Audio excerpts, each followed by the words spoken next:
Oh, God. And Tom's tingly, and we got numbers. And we got numbers. All right, guys. It's ClevelandMoto Podcast number 428. Light 'em up, boys.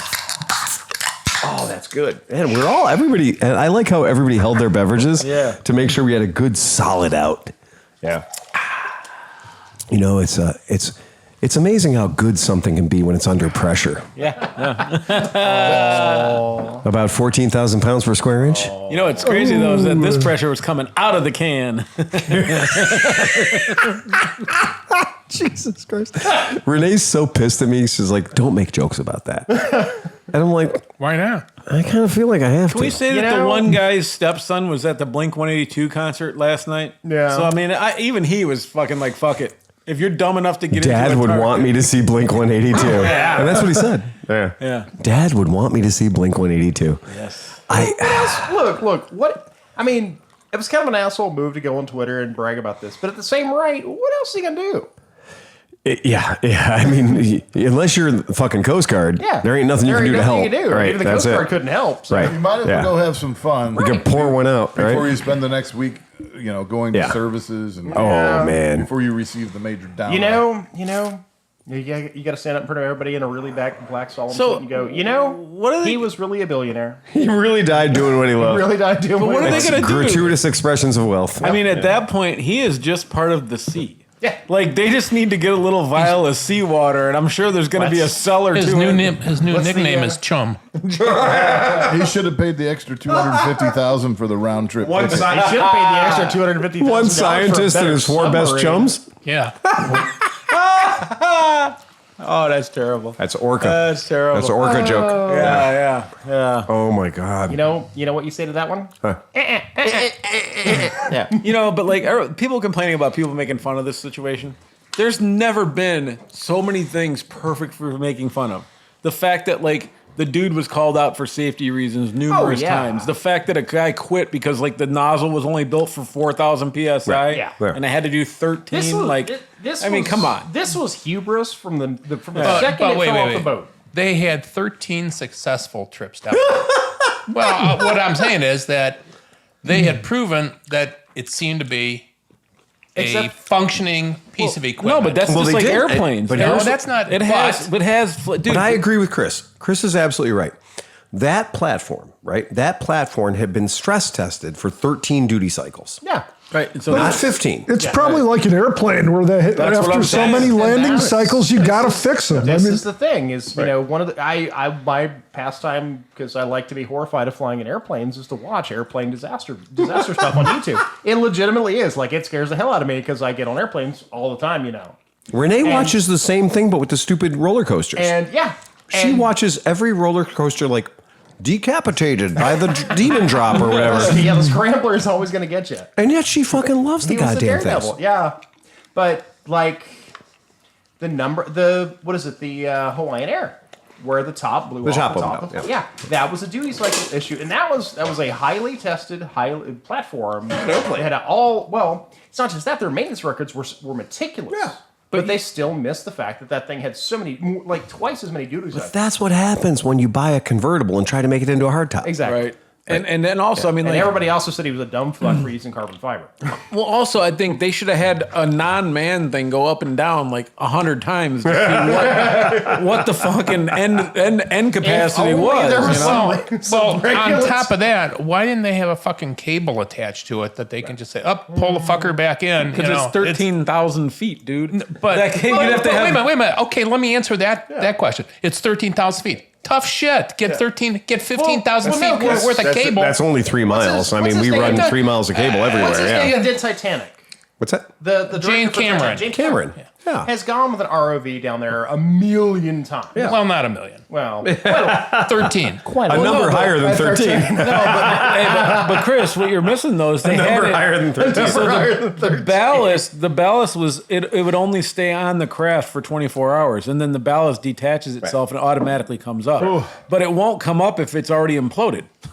And so, like, it doesn't matter what safety precautions they have if the thing implodes. I mean, there would have just been a string floating in the water. This has kind of been my feet on both Reddit and Imager. And I absolutely disagree with that. If they have two anchor points that they have the cable attached to, and they're down, if they're imploding, fine. Right. You can still reel the fucker in and say, all right, this is where the guys are. Right. Rather than going down there with nothing attached, that's dumb. Well, I just think that's a bad decision. Don't tell me how expensive it is, because fuck you, they're getting $250,000 free. I was going to say, this is not you can buy all this. But this is not a cheap expedition. No, but I just think it's stupid just the fact that their testing was like taking people down, basically, is their testing.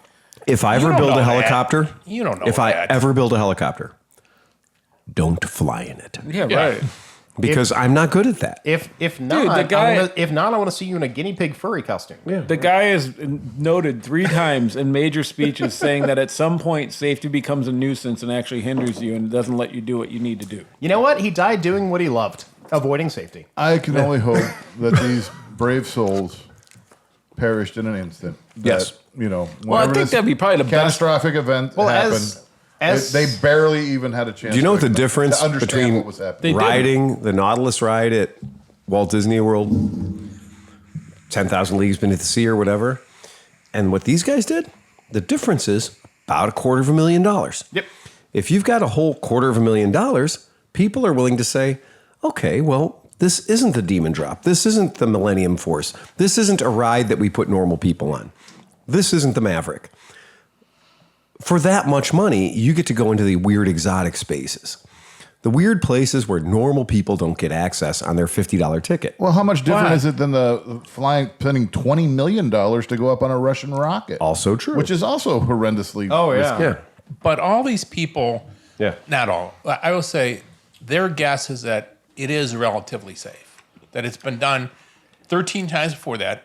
They're not engineers. They no, wait a minute. Yeah. So the people aren't going there to say, well, I'm going to commit suicide. Right. Now, okay. Yeah. So they have a feeling of safety, or they're going to get down there and get back. Now, supposedly the one guy's son was terrified. Well, that's right. And two of the guys were it's a good instinct. Were explorers. Like that's legitimately their classification. Because I cannot the British guy. I still can't. So what's an explorer? No.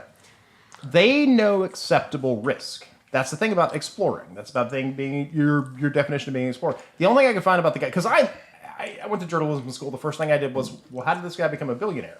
He became a billionaire by selling jets to Saudi Arabians. But he was one of the he's in the Guinness Book of World's Record, going to the North Pole in a Learjet or something crazy. Right. Like he does weird, crazy, outlandish stuff where he knows he is at risk of dying. And the other guy's a French explorer. I cannot remember. Like I said, I didn't read too far into this because we're like, well, this is dumb. But they are explorers. Right. Like their job, they know they might die. I just imagine like I don't somebody believe it. thinking about doing something like, hey, let's spark a spleef down here at the Titanic. Boom! It's called a safety meeting, John. So let me get this straight. They didn't have enough money for that. After I poop in the coffee can, I turn the valve over here 90 degrees to make it go away. Oh, that is not how you make it go away. Oh. That's how you dump the pressure.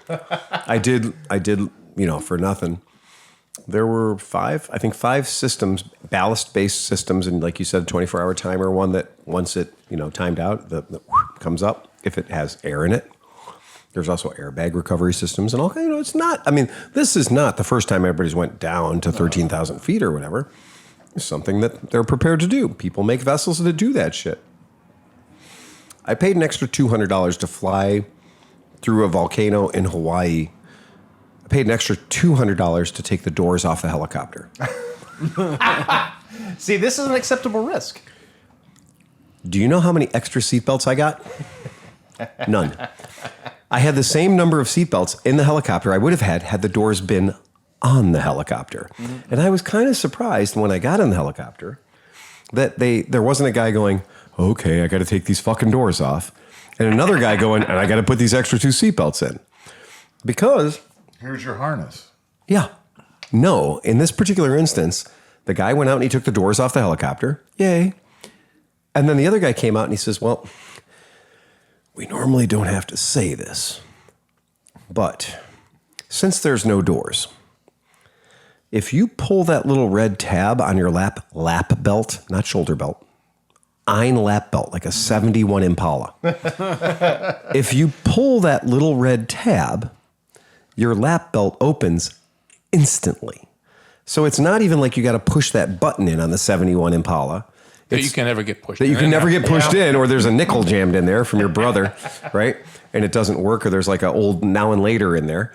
But if you just pull the red tab, the buckle just fucking opens up, right? And then it's you and gravity. Who normally wins that one? Well, it turns out like there was somewhat not long before we did ours last Christmas that a fellow went up there with his loved ones, and he was terminal, and he paid the extra $200 for the doors off.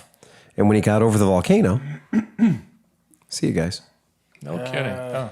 He took a long, long walk and a sudden stop. No, when you say volcano, is this like actually? Like, It's just a crater. It's Oh, okay. yeah. When you go to Kauai, He landed there and he broke his back and he suffered for another 42 hours and finally subsided. hopefully that terminal velocity thing actually paid off. Yeah. So it never does though. You know when you want it to. He hits a couple of trees on the way down. I'm the one guy I jumped off the Golden Gate Bridge.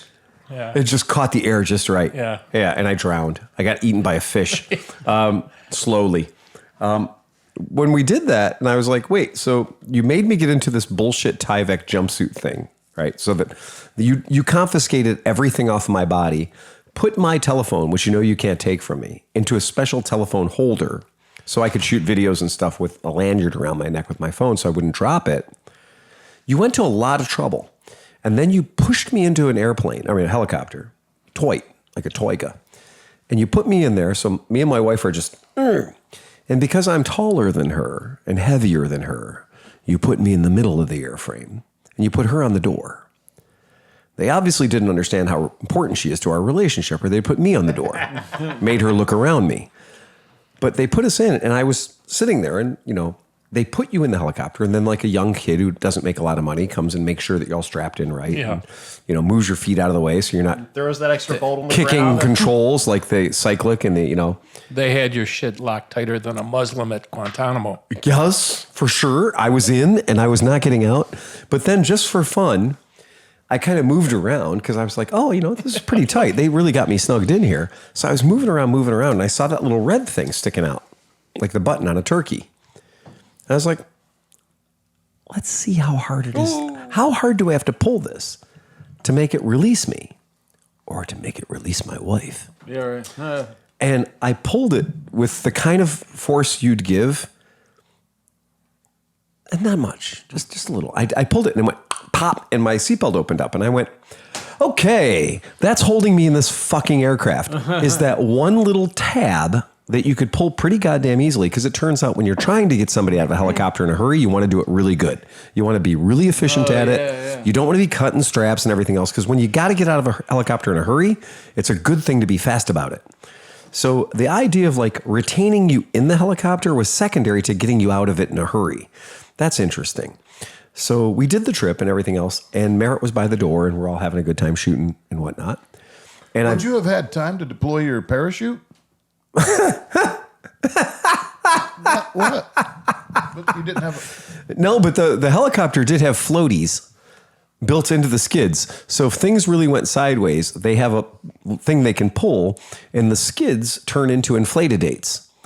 So, 2 giant sex dolls open up on each skid so that you can preserve the helicopter. So it'll float upside down, and that's when you need to get the fuck out. Bingo! That's what I was thinking. I was thinking the exact same thing. I was like, you're not landing on the water like an old, James Bond film in this thing. This is literally so when the helicopter does what we call an auto gyro into the goddamn water, and now it's upside down, they can find the bodies real easy. No, they can get the helicopter They can get the helicopter back. Power wash it out. Thing of the entire process. Take out the next crowd. But for $200, we took the doors off the helicopter. And it's a funny thing that in this world of like adventure tourism and stuff where everybody's like, I've gone into volcanoes and shit. I've walked across rope bridges. Sometimes they have safety. Sometimes they predate safety. Sometimes there's a sign that says the fall won't kill you. And there's a picture of a snapping crocodile, right? I've been to those places. I think it's a lot of fun. You would never get me into a submersible that was not built by the military for military people. because there's military and, there's civilian shit and then there's military shit, because military shit has to be designed for the dumbest 18-year-old. So like the dumbest 18-year-old in the submarine, you have to think about like, what could a dumb 18-year-old do? Because they've all done it. Spark a spleef at Spark a spleef at 13,000 feet below sea level. I just think about this, man. 10,000 leagues under my nutsack. Dude, like at one point, there was like a cartel sub down there, and they're like, "What the hell is that?" And he goes, "Oh shit, that shit imploded. Okay, let's get these drugs to shore." How many times do you think the orca had to boop it before it failed? Because these orcas are pissed right now. And I'm just picturing that thing floating around, because it does look like a fucking hot dog, right? Yeah. It's floating down, going down. And they said half the time when you pay all this money, you don't even get to see the Titanic. Right. That was the ball breaker of it all. Chris's idea of putting a cable to an eye bolt on the bottom of the ocean guarantees that every time it goes down, you see the Titanic. And then you go back up the cable and you go, we saw the Titanic in first person narrative. We saw the Titanic, and it's great. It looks just like the pictures that you can see on the internet. I was going to say, you know what? For $4, I can rent the movie and see a bad sex scene and the Titanic. You're looking through a 12-inch porthole, 14-inch porthole. They could have a video monitor there. It could all be staged. They all had a share. It wasn't like they each had their own. No. There's ein window. Yeah. There's ein window and ein coffee can to poop in. That's all you get. Like there's the Titanic, and then there's the giant crocodile. No, the giant giant shark squid. Thing. Yeah, giant squid. I don't think for a second you'd have got me in there if it was $50. Do you think maybe they're a traveling coach? Right. Years and years and years ago, when the Stratosphere opened up in Vegas and decided to actually make some money, they put the world's sketchiest roller coaster on top of the Stratosphere. And the big, like anybody else would call this a poorly, hastily assembled carny ride, but it's Vegas. I rode a roller coaster that went through the one hotel and outside. Oh yeah, that's the New York. Yeah. The one at the top of Stratosphere, like the whole thing about it is like 70% of the roller coasters cantilevered off the edge of the building. So you look down and you're like, fuck, right? And I went up there and I went, it's the most expensive roller coaster you're ever going to ride, but still looks like it's assembled by West Virginia carnies. Hey, I know. That's why I chose West Virginia. So I didn't say Kentucky because West Virginia hits home better. More teeth. Yeah. Paid in meth. But I looked at it and I went, nah, that's a really shitty roller coaster. I wouldn't ride that if it was at sea level, let alone at the top of Vegas.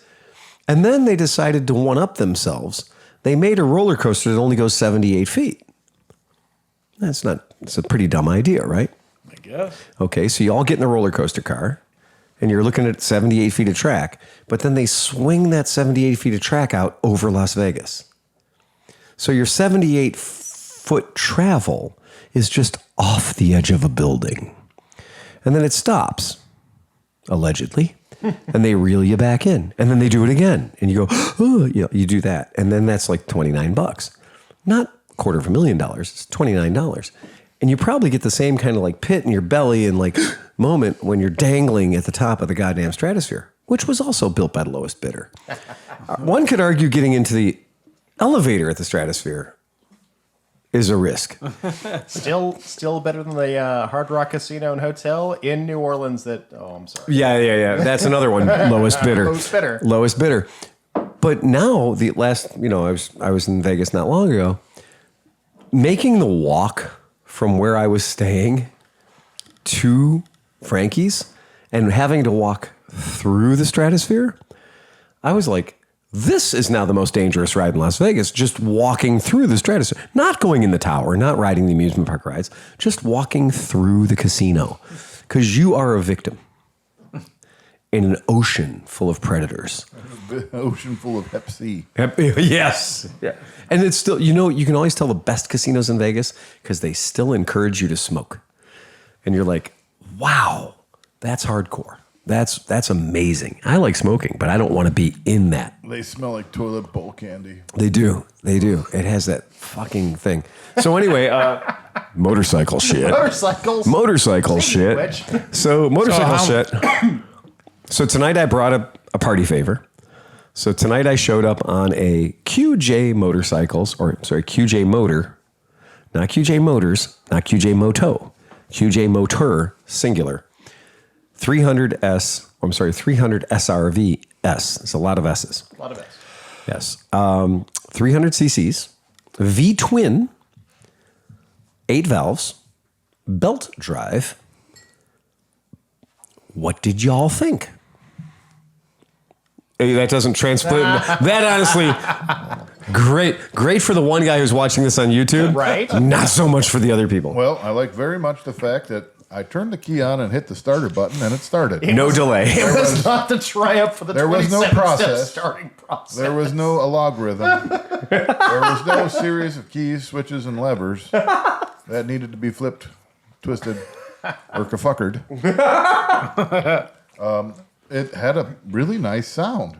That little V-twin 250 was, I like to do sounds. It was like, rah, rah, rah. It sounded kind of hard. It wasn't a Harley, but a miniature Harley. It was a little. When you went by, It actually sounded good. when you went by on the street, it doesn't sound like a 300. It sounds like a 750 or something. The big mufflers that are on it do just the right job of making it the right amount of quiet, but still allowing it to have a voice. Well, that's the thing is they're not really big mufflers. They're actually really Big heat shields. Yeah. Yeah, they're big heat shields. I think you're right. I think that 90% of what you're looking at is catalytic converter Yeah.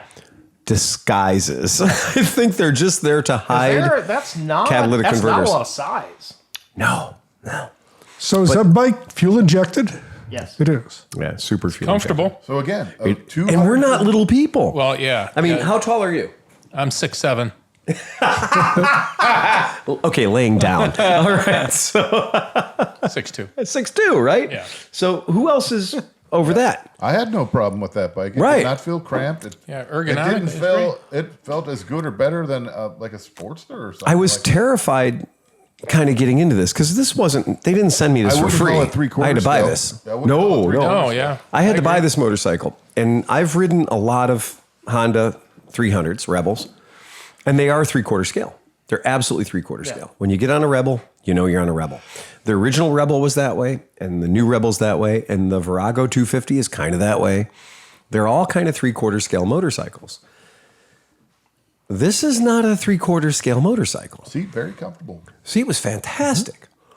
I did, the reach. it wasn't crowded. Riding position. Yeah. And yet your feet were a little bit forward, but not. You weren't laying back. No, You were I could turn it upright. lock to lock without Yeah. hitting my knees or hitting my belly or anything. And the lock to lock was very good. It was fair, yeah. You could do a nice circle in the It's middle of the not road, no problem. choppered out.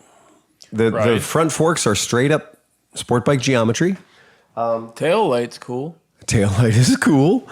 Brakes are extraordinarily generous. Yeah. I have yet to figure out where the ABS off button is or if it even has one. But I have had this thing going 70 miles an hour and just crushed them to try and make it skip or hop or do anything. It won't. It won't give you anything resembling fear. It has a sight glass, which is my new standard for people. Like, if a company doesn't care, I know because they have a dipstick. If they have a sight glass, they care just a little. Because there's something to me about being able to grab the handlebars of my motorcycle, put it up to 12 o'clock, look at it and go, there's oil. Done. Go ride. There's visual presence of oil. That's important. Yeah, the fact that Vespa hasn't quite taken that, you have to buy an aftermarket sight glass. You can have on one. it. You can have it. Finally, Right. You can have it, but you have to pay for it. You have to buy it and then have Right. it installed. Right. And the fact that Vespa hasn't just gone, that's a really good idea. Right. We should just put it on. We should do this. This company just said, fuck it, put it on. Yeah, I mean, Right. Honda, the Shadow 750 has a dipstick, and it drove me crazy. And it's one of those ones where you screw it up, it will go in the gear. Honda always did dipstick. Yeah. And what you're saying about that particular V-twin, Yeah. I've had customers put it in at a slightly wrong angle. Yep. And the dipstick is metal. Yep. And it's actually really good metal. Yep. And when you put the dipstick in not the way that Honda wants you to, it will grind itself against your fucking transmission. Yep. What the fuck, man? And the weird thing is, they make a weird noise when it does it. You pull the dipstick out. The dipstick, one side of the dipstick will be shinier than you've ever seen anything in your life. And then when you drain the oil out of the bike, it's going to look like a disco ball exploded. And that's not happened to me one time, not on my bikes, on customers' bikes, where I've had like, why is there so much metal flake in this oil on a bike that's 10,000, 12,000 miles old? And I realized he'd cross-threaded his dipstick.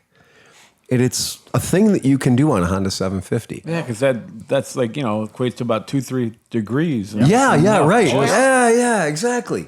And it's an easy thing to do because you're just kind of like, put the dipstick in. Mm-hmm. And cross-threading it is actually remarkably easy. Come on, man. We can do better than that. Okay. So getting back to QJ. Back to the QJ. The most offensive things about the bike are all removable with a blow dryer. The stickers are just fucking shit. Well, that's, the Chinese still haven't figured out. We want fewer stickers. Yeah. Fewer stickers. We don't need the SRV-14-D Model X. I know you're proud to be QJ Motor, but you don't need to put it that big right across that. No. The one that we have display here is a color we didn't get in America so I will bring you guys up to speed a little bit. So QJ Motor is the new manufacturer for Harley Davidson in Asian markets. Now, the only QJ motor built by Harley Davidson that we're going to get in the United States is going to be the Harley Davidson Riders Training Program bike, which was originally quoted to me by somebody at SSR. It was going to be this bike. This bike would make a perfect training bike. I love this bike for a training bike. Better than a Rebel. Better than a lot of goddamn things. Better than a Suzuki GN 250, And it looks good compared to the Rebel with the stupid hat tank. And how about this? If you did, let's just say for the sake that we all worked at Harley Davidson as motorcycle safety instructors, and that we knew that this was the product that we were going to be training people on. Doesn't this look a shit ton like a Sportster? Yeah.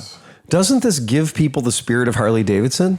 So 100%. It makes you feel comfortable. Couldn't you put a Harley Davidson sticker on this? A big Harley Davidson sticker on this with a word underneath it, motorcycle training.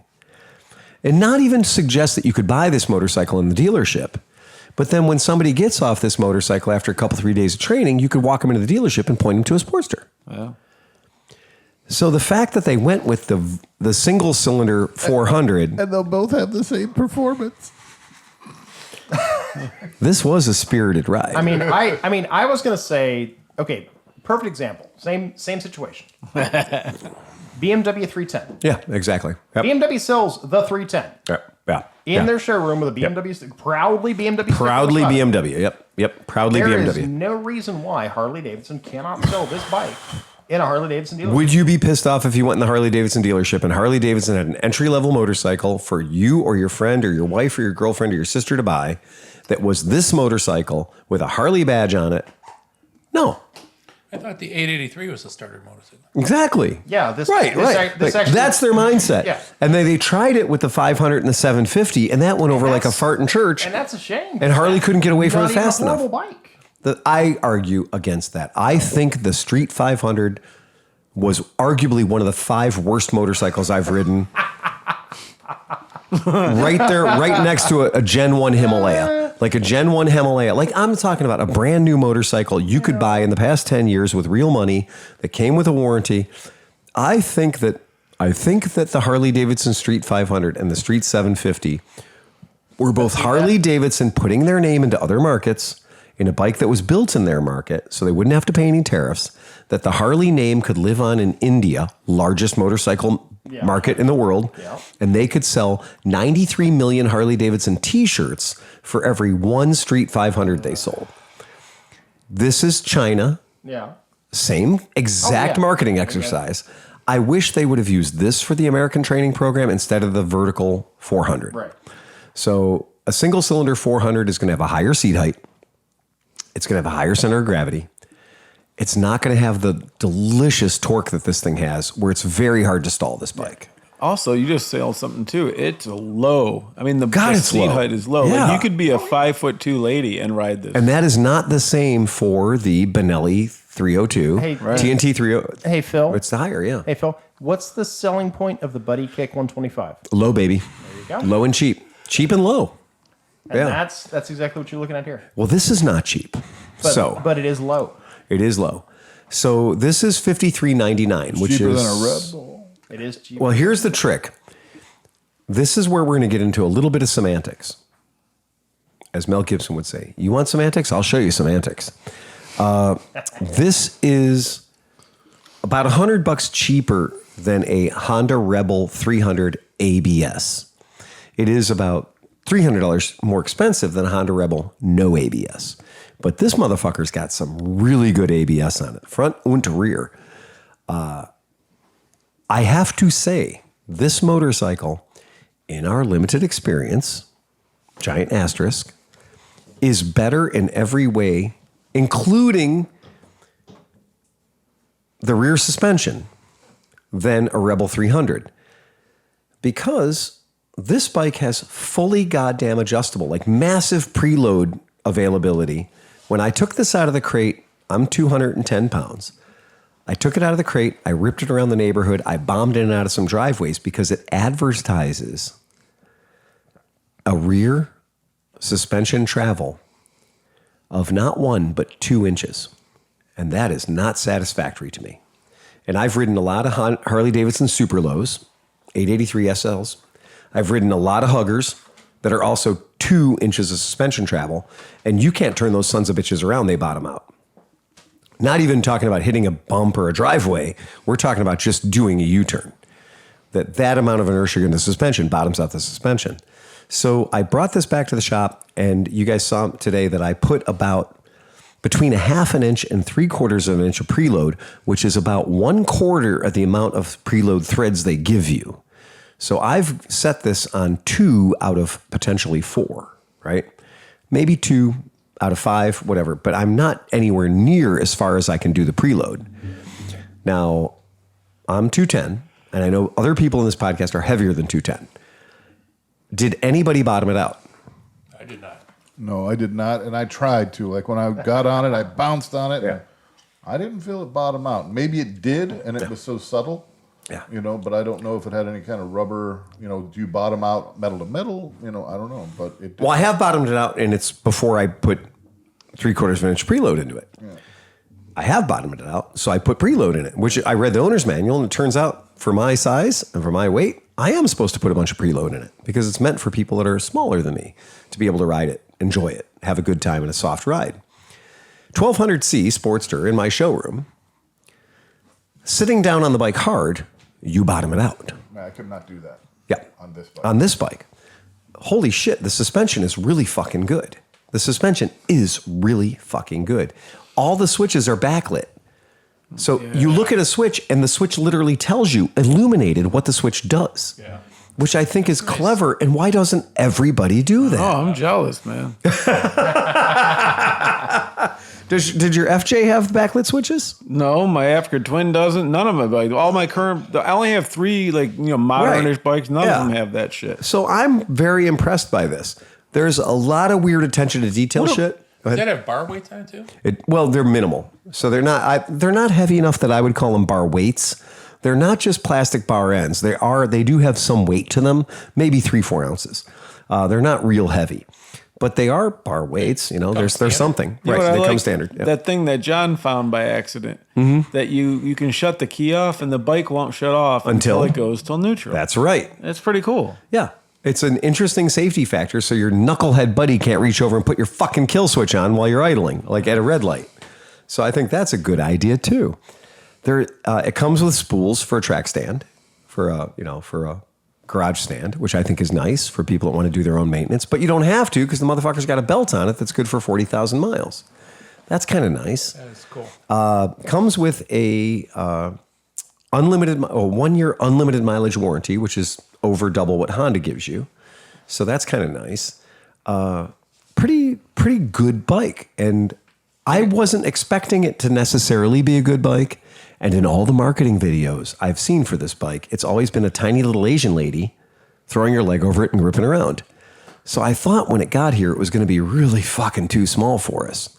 But I got to say, I caned the shit out of it. Like, you know what's weird? Like, so like you remember you were teased. We saw this a couple times, variations of it. We did. And I was like, whatever, right? Yep. But then here, when you pulled in, it was like, holy shit, that's a nice looking bike. the gas tank, not a seam on it. No, it's beautiful. But now that I've seen it, and then I look at this picture, Right. it's like, it's a good looking bike, man. Well, the one you have too is a two-tone. It's the burgundy. Burgundy. Yeah. This orange color we have on the screen was not allowed to come to America because it's too Harley Davidson. So they allowed them to do the black and gray color scheme and the black and burgundy color scheme for the U.S. market, at least for this year. Yeah. That's the story I was told. One other thing that I thought was particularly interesting about it is a V-twin. Yes. It has 8 valves. Good. It has a 9,400 RPM redline. So at 9,400, the spark interrupter hits. I don't know if anybody appreciates how much fun a V-twin that revs out to over 9,000 RPMs is, because you have this combination of torque, but also a long run. It's really satisfying to run this bike. My brain is telling me to shift at about 7,500, 8,000 on this bike, which is, standard for a 3,000 or 300cc bike. But it's happy to go a hell of a lot further, so that I can actually leave a shift behind and just keep ripping it. And then eventually it gives me that bop, bop, bop, go to shift. If they put that motor in a sport bike frame, it would be the best 300cc sport bike out there.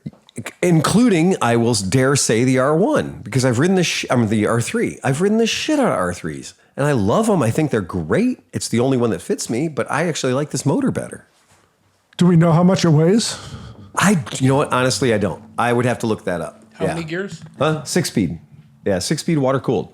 And how fast have you gotten it to go? The fastest I've had it going was just indicated at 100, but I didn't want to run it to the maximum in the gear because it hasn't been broken in yet. When I was riding it, I really enjoyed the gear change on it. I didn't get it into 6th gear, but you could sneak from gear to gear and short shift it or rev it out or whatever.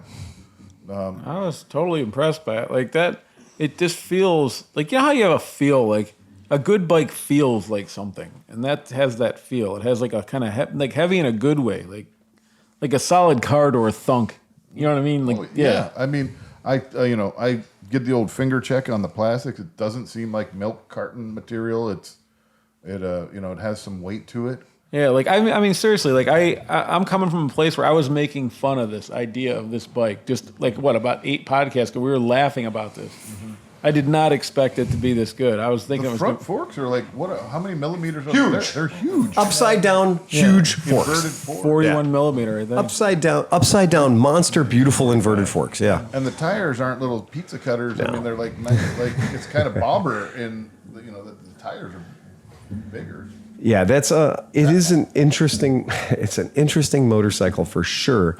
But I didn't look at the brand of tire. I'm sure it's something. It's Qingshan. CST. Yeah. Oh, so they're good quality then.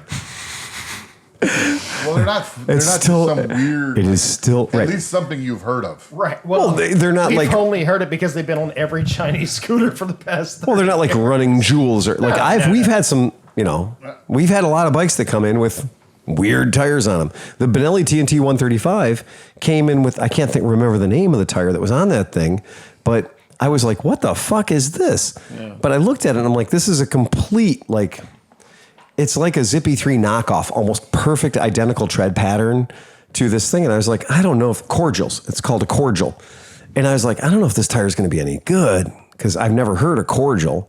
So I went out and ran the shit out of it. And I mean, really cooked it, overcooked it a lot of times. I was like, it turns out it's pretty good. It turns out that cordial tire might not be a bad tire. And then the guys who are racing them and putting them in YSR racing and stuff like that are like, no, it's actually the stock tires are good tires. They use the cherry cordials. Cherry cordials are probably a little more desirable. Yeah. I mean, when you look at the tires, they don't look like rock hard pieces. I mean, they look the right. Yeah, exactly. I know it's weird to say they look good, but I mean, 359 pounds. All right. So not bad. About almost in the same ballpark as a Vespa GTS 300. So same ballpark as motor scooter money. That's interesting. Top speed 100 miles an hour. So the fastest I was able to get it was an indicated just barely breathing on 100, but I'm not going to want to do that again until I change the oil. So I change the oil one time, get a few more heat cycles on it, then I'll take it up and run it. I did that. I wasn't even on the freeway. I was on West 150th Street. So, Jeez. yeah, okay. Yeah, that guy. Uh-oh. Didn't have a helmet on either because I'm a fucking idiot, right? So, but my test ride got away from myself, right? We already knew that. Yeah. Sometimes I'm having fun, and then fun happens and it gets away from me. Yeah.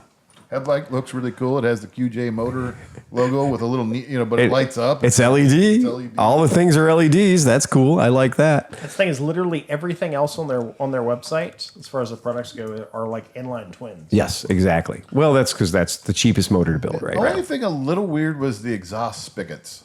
So there's a reason for that. Yeah. I brought that up too. It's crazy.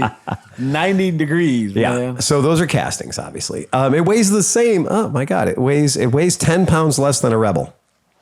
So yeah. So it weighs 10 pounds less than a Rebel. Yay. I'll pull the Rebel specs up so people can see it. So it does weigh less than a Rebel. And like that. Cool. But here's the trick. So the spigots. So the spigots. You know what else weighs 10 pounds less than a Rebel? It's down at the bottom of the ocean right now. Oh, okay. No way. Really? Oh, okay. I was going to say that looked heavier than that. So the exhaust, this bike, normally we have twisted metal tubing that for a V-twin, there's a big V part of the tubing, right? We all know the big V part of the tubing.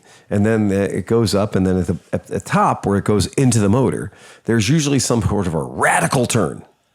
So something that you couldn't put on a mandrel, something that you couldn't tube bend in your own workshop if you ever fucking tried. So what this manufacturer's done Or is they could have had the ports a little bit to one side or something, or made that elbow inside the... Well, if you look at the way the head is oriented on both of these things, in order to give it a more lucrative exhaust valve angle, they have machined or cast exhaust manifolds. And these exhaust manifolds cheat the intake or the exhaust angle so that your exhaust can bolt on without your exhaust having to make an impossible turn that you couldn't possibly get hardware into if you ever had to take the exhaust off or put the exhaust on, because you'd have nowhere to put a goddamn bolt in the nut. So instead, they have a machined or cast, basically 90 degrees. It's damn close to 90 degrees, that bolts onto the motor, giving it the best possible angle for the exhaust valve to be poking out. And you don't have to worry about making the exhaust header tube do a true 120 degree turn to get back into the front of the cylinder. And at first when I looked at it, I was like, well, that's fucking weird. Why did they do that? And then I was like, oh, that's right. Because if you've ever had to take a set of pipes off of a Virago, you'll know that there's not enough room in front or back of a Virago 250 to get those fucking pipes off. And they didn't use studs and nuts on those. They used fucking bolts, which you pretty much are going to strip them every single time you put them in because you can't ever line them up right again once they're out. So the casting is a weird thing because you have a mild steel tube going into a totally intermediate casting before it goes into the water-cooled jacket of the cylinder. It makes sense now because if you do want to take the exhaust off, you can literally use a 10 millimeter socket coming straight at it. You don't need an angle. You don't need a wobble. You don't need any kind of an adapter. You don't need to do 1/60th of a turn with an open end wrench and then flip it over and do it the other way like we had to do on so many fucking V-twins. Oh. Literally, yeah, 1/60th. Okay, flip it over. How many threads is this? 1,000. Yeah. Right? No, this is just put your goddamn, put your 10 millimeter on your Dugga, or I'm sorry, put your 14 millimeter on your Dugga and just and drive them right out. That caught my attention as being like, okay, that is clever. And it's going to make, if I ever need to change the exhaust on this thing or have to take the exhaust off to get to something, it's going to make getting the pipe off of this thing like a 5-minute job. Whereas getting the pipe off of any other tiny V-twin or tiny parallel twin is a bitch because they have a shortage of space around them. This has a shortage of space around it too. They just put an extra intermediate in it. That's a cute little motor. I like the way it looks. It's just amazing that somebody built a nice little 250 liquid cooled V-twin like that. The color of it too. I like the sort of off bronzy brass. Yeah. Like the treatment of it looks nice. Just the way the thing's casted. It has some little indentations and it's not just round. It's smooth. Like it looks pretty high tech. It's funny because forever I've been buying motorcycles or working on motorcycles since I was a little teenager. Anything that would be 250, anything that would be 300 we built this down to a price point. You get on the new Versys 300, I guarantee you get on the Versys 300, you can tell it's built down to a price point. There are things on it that you're like, oh, this is a casting. No, it's not. It's a piece of plastic, right? Oh, this is a alloy. No, it's a hammered out piece of sheet metal, right? There are so many things on these entry-level bikes that are built down to a price point just so they can get the bike out there. Because who's going to buy it? Well, the most inexperienced motorcycle people in the world, and they're not too picky. Oh, this would be great if they did, all the versions that you could do of a 300. Right. Yeah. Well, the problem is this ain't cheap. And I'm telling you, this ain't cheap by Japanese standards, let alone cheap by. And if you're buying a Rebel, you're not buying a Japanese bike. If you're buying a 300cc bike today, you're getting a Chinese or a Chinese Thai mixed matched bike. You're not getting an actual made in Japan genuine article bike. But this one, would I spend the extra couple of bucks to go from a Rebel 300 to go to this 300? You bet your ass I would. Everything about this feels better. Yeah, it really does. It definitely has a better feel to it. It's it's just like looking at, if you go to a Grom, and then, or at least the first and second generation, I think the third one they fixed some of it, but second generation Grom and stick it next to the Benelli, it's basically the same thing. Yeah. Like, they came with the inverted fork, all the things that we loved about the Benelli. Exactly. The inverted forks, all the things. Oh, yeah. And that's true too. That is absolutely it. When you start a bike that way, it ends up being a better bike because every little piece on it is a better piece. I wanted to, I'll throw the image up just so we can kind of show you guys the difference, right? How the other half lives. Oh, God. Right? Oh, that was the sound I wanted to hear. Look at the forks. They're shit. The whole bike is a piece of shit. Straight from Honda's marketing department. That looks like a Navi front end. Like, look at the forks. They're minuscule. So now that we've been looking at the SRV for a long time and riding the SRV, when we look at this bike, this looks like a Chinese. Like, this is. Well, you also notice this doesn't have a passenger seat. No. Right. Whereas the SRV has a passenger seat and passenger pegs and the whole deal. Yeah. Right. Dude, this is hideous. I forget. And it has that stupid half helmet fucking gas thing. I hate that. No, you know what that is? What? You ever see speed skaters? Oh, yeah. That's a speed skater helmet. That is a speed skater helmet right there. Yeah, I know that. Yeah. But look at this radiator on this thing. Looks like a fucking disaster. Right? Oh. Yeah. The exhaust is clearly lowest bidder. Right? Yeah. Yeah. It looks like... This motorcycle looks like a piece of shit now. The Rebel 300 looks like a piece of shit. The exhaust pipe looks like somebody robbed a house of copper and just shoved it underneath the bike. Now this motorcycle starts to look pretty bad. It always did, but now especially. Yeah. So now we kind of go, oh, shit. This now is not the same experience I wanted to have. So wait, this is... This is a brand new Honda 300. No, but I'm saying $300 more? Well, if you get the Rebel with ABS, it's $100 more than the QJ. Wow. I know. Yeah. If you get the Rebel with no ABS, it's $300 less than the QJ, but you have to be seen riding that. This is embarrassing. It is kind of embarrassing. Seriously, like if you put them next to each other, like, dude, the thing that you rode today looks like a finished real motorcycle. Yeah. This looks like an interpretation.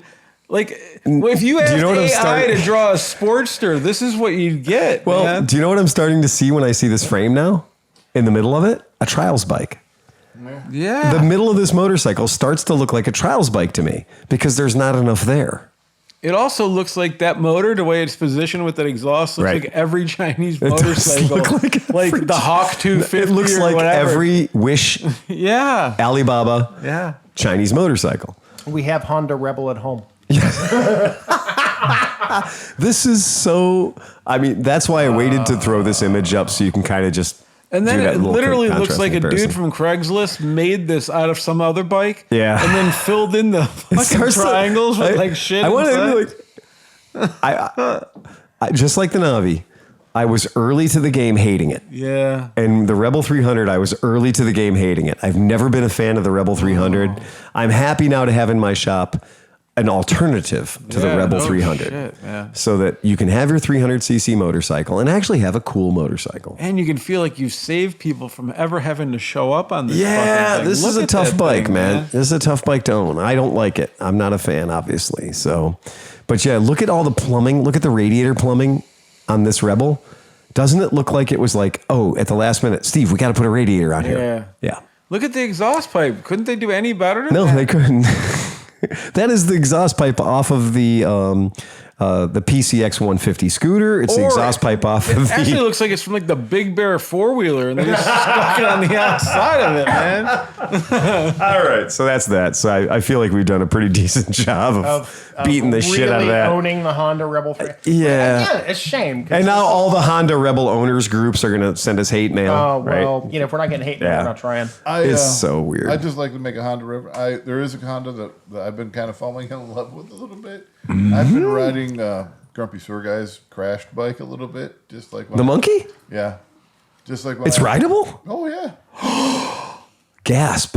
It's just like if I have to go up to the building and I'm like, well, I don't want to hog the Kubota side by side, so I'll just pip it up there. Really? Man, it's really smooth. Like, I know that You got a monkey?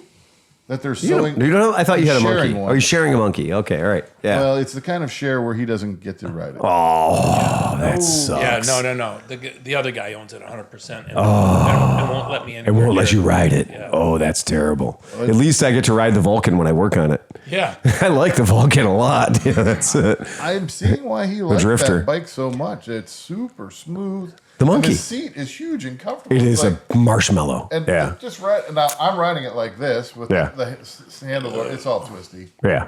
but It's all twisty. I'm rocking it. I like it. Oh man. Yeah, that's tough. I'm going to throw up the image just because we were talking about it, just so you guys can see the. I did some hill climbs with it and stuff like that. That's what we're getting, guys. It'll get you up a hill. That's what you're getting. That's what the Harley dealers are going to have for drivers training. Yeah, see, the seat height really kind of It's not so Dude, much. look how plastic that thing looks, man. That's terrible. You know, that was the beauty when I took MSF way back in like 98. We had the Honda Rebel 250. Yeah, absolutely. And I literally could just sit down on it like you could sit in a lounge chair. Yeah, what the hell are they going to do with short people? They're not going to be able to ride Exactly. this fucking thing. So, You know, they had the in nylon- order to make it look like a flat tracker, they created all this area in the back here, that whole back there. All I can say about this is, I think we all rode a motorcycle today that would have been a perfect rider's training school motorcycle. And somebody went, yeah, but the one with one cylinder is $1,200 cheaper. And Harley went, I'll take that one. Because this is not a sexy motorcycle. No, and it doesn't represent Harley even in the worst possible way. Like, not even in any bike that Yes, they it does. do. Instead of it being an 883, it's a 338. There's still 8s and 3s there. It's kind of the same thing. It is, and it's an R. It's an No, but you nailed it 338R. before, man. If they like the thing that you got, Yeah. if that's what you get accustomed to, Yeah. the natural progression from that is a fucking real sports. I would slide from an SRV 300S, could slide onto a, today's version 1000cc Sportster, liquid cooled, like modern Sportster, not 10 years ago Sportster, but I could slide from the bike that we rode today onto that, or you know what? Maybe not. Maybe just keep riding that bike. Yeah. Maybe just ride that bike for 3 or 4 more years. Because that was the problem with the Motorcycle Foundation is when I was an instructor, which, Tom, was 1990, we had Rebel 250s as well in our training. And the Honda guy loved it. He would donate donate the Rebels to us, which meant he sold them to us at cost and then got the service contracts on them and everything else, our local dealer. But he said it was great for business because people would come and do the Motorcycle Safety Foundation course, ruck up on a Nighthawk 250 or ruck up on a Rebel 250 if they were shorter. Yep. And then after the course, they would go and buy the Rebel or buy the Nighthawk 250. Whereas the Harley-Davidson part of being an MSF instructor with Harley-Davidson is the first part of the class and the last part of the class. The evening class that starts it isn't really about textbook and everything else. It's like literally, I'm not joking, it's a gear review. They want you to bring your helmet in. Bring your helmet, bring your gloves, bring your pants, bring your boots. And then our certified accessory specialist is going to tell us, he's going to tell you, new student, about how your helmet is over 5 years old and it should be replaced. He's going to tell you about how your gloves are basically Joe Rocket gardening gloves and you should buy the ones with the Harley-Davidson logo on them. Those boots really, I'm not saying anything bad about Red Wings, but we've got these Harley-Davidson boots that are made in China that are $248 that have a little buckle on the side and an eagle. And I think those would be safer for you. And then we're going to walk you to a Buell Blast. When? When was that? 10 years Okay. ago, yeah. Because for the last ever, Harley-Davidson has been using, instead of a $30 program, MSF program, $30, it's now over $300. Oh, no, it's always been $300. So you can get the special Harley-Davidson sales opportunity, the marketing session. Buying opportunity? Captive audience. Timeshare, etc. But the difference is the timeshare gives me a free breakfast and a night in the hotel. The Harley thing is you've spent $300 because the MSF class was full, or at least projected full out until October. Yeah. So now you're going to spend $300 so you can go and get the MSF class at your Harley dealer, suffer through a sales pitch, ride their Street 500 or ride their Street, honestly, right? But not ride a Rebel 200, not ride a Rebel 300, Rebel 250 or Rebel 300, not ride a TU 250, not ride a GZ 250. You're going to ride a fucking, 8 years ago, you'd ride a Street 500. Now, apparently, you're going to be riding this, They couldn't even, QJ. They couldn't even call it the XR 338. No, it's a 338R. Right. And that's, so as the guy that, I want everyone to have a good experience. I want a new rider to go in and get a piece of equipment that kind of fits them. This is not a one-size-fits-all motorcycle. It just isn't. And I also feel like if you're going to make me suffer through a sales pitch just to get my certificate, then it should be a fucking cool motorcycle. And this isn't a cool motorcycle. They could have had the cool motorcycle, but it would have cost them an extra $1,300 per unit. Like, is that a production? Like, that plastic looks, and I'm not. So this is a production motorcycle. Yes, it is. It's a production motorcycle that Harley-Davidson will be selling in Asian markets, not in the USA. But I mean, is that picture of a because that plastic looks prototyped or really shitty? We can do better. We can do a better picture. Like, I have not, like, man, Because even the Benelli version looks better. It does. Yeah, I was gonna say, better. yeah, way better. Like, the frame and stuff don't look bad. It's the bodywork doesn't. It's like they just stuck a flat track bike onto something else. Yeah. Well, you can buy a better fiberglass flat tracker seat than that. Problem is, none of the angles match up. No, Right. The bottom of the tank is a different angle than the bottom of the seat. Yeah. There's not one angle. They're all just a bunch How do we of do different this as angles. cheaply as possible? It looks like all the bodywork is floating above the frame. That's exactly. Exactly. It looks like like you had those little like 12 scale models and you start fucking with them and you put the body of this one on that one and all. Yeah, it doesn't look right at all, man. So the problem was they had to make the actual production item look as much like the artist renderings as they possibly could. Was the artist stoned? Well, no, but I want you to look at this. Unfortunately, no. Right. Unfortunately, no. That's fair. Okay. So this is a production unit.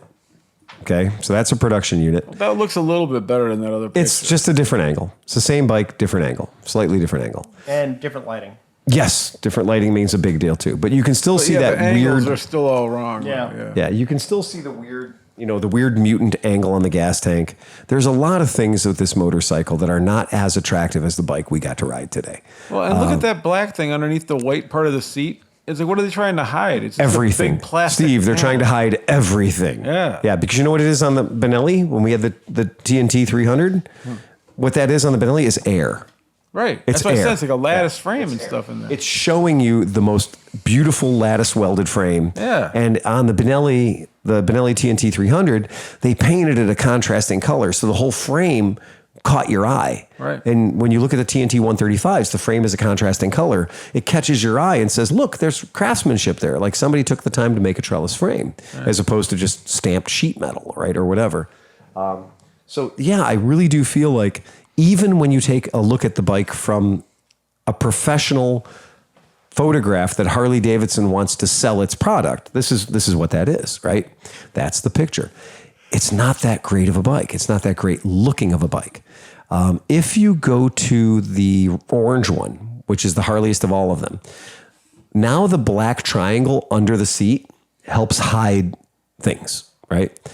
But it still is a strange, weird black triangle under the seat. It's less offensive when you look at the bike in orange because we're trained to associate orange with Harley Davidson. But you notice the gas tank seam that managed to come back? Yeah. Yeah, that's kind of fucked up. Anyway, here we go. We said we were leaving it. We didn't leave it, but we're going to leave it. I swear, I promise you. Anybody have... some things have happened since last we talked. I have a Coleman now. Yep. Yeah. I have a proper fucking Coleman. I have a Coleman now. And you have a Coleman now. This might be my last year for Mid-Ohio. I don't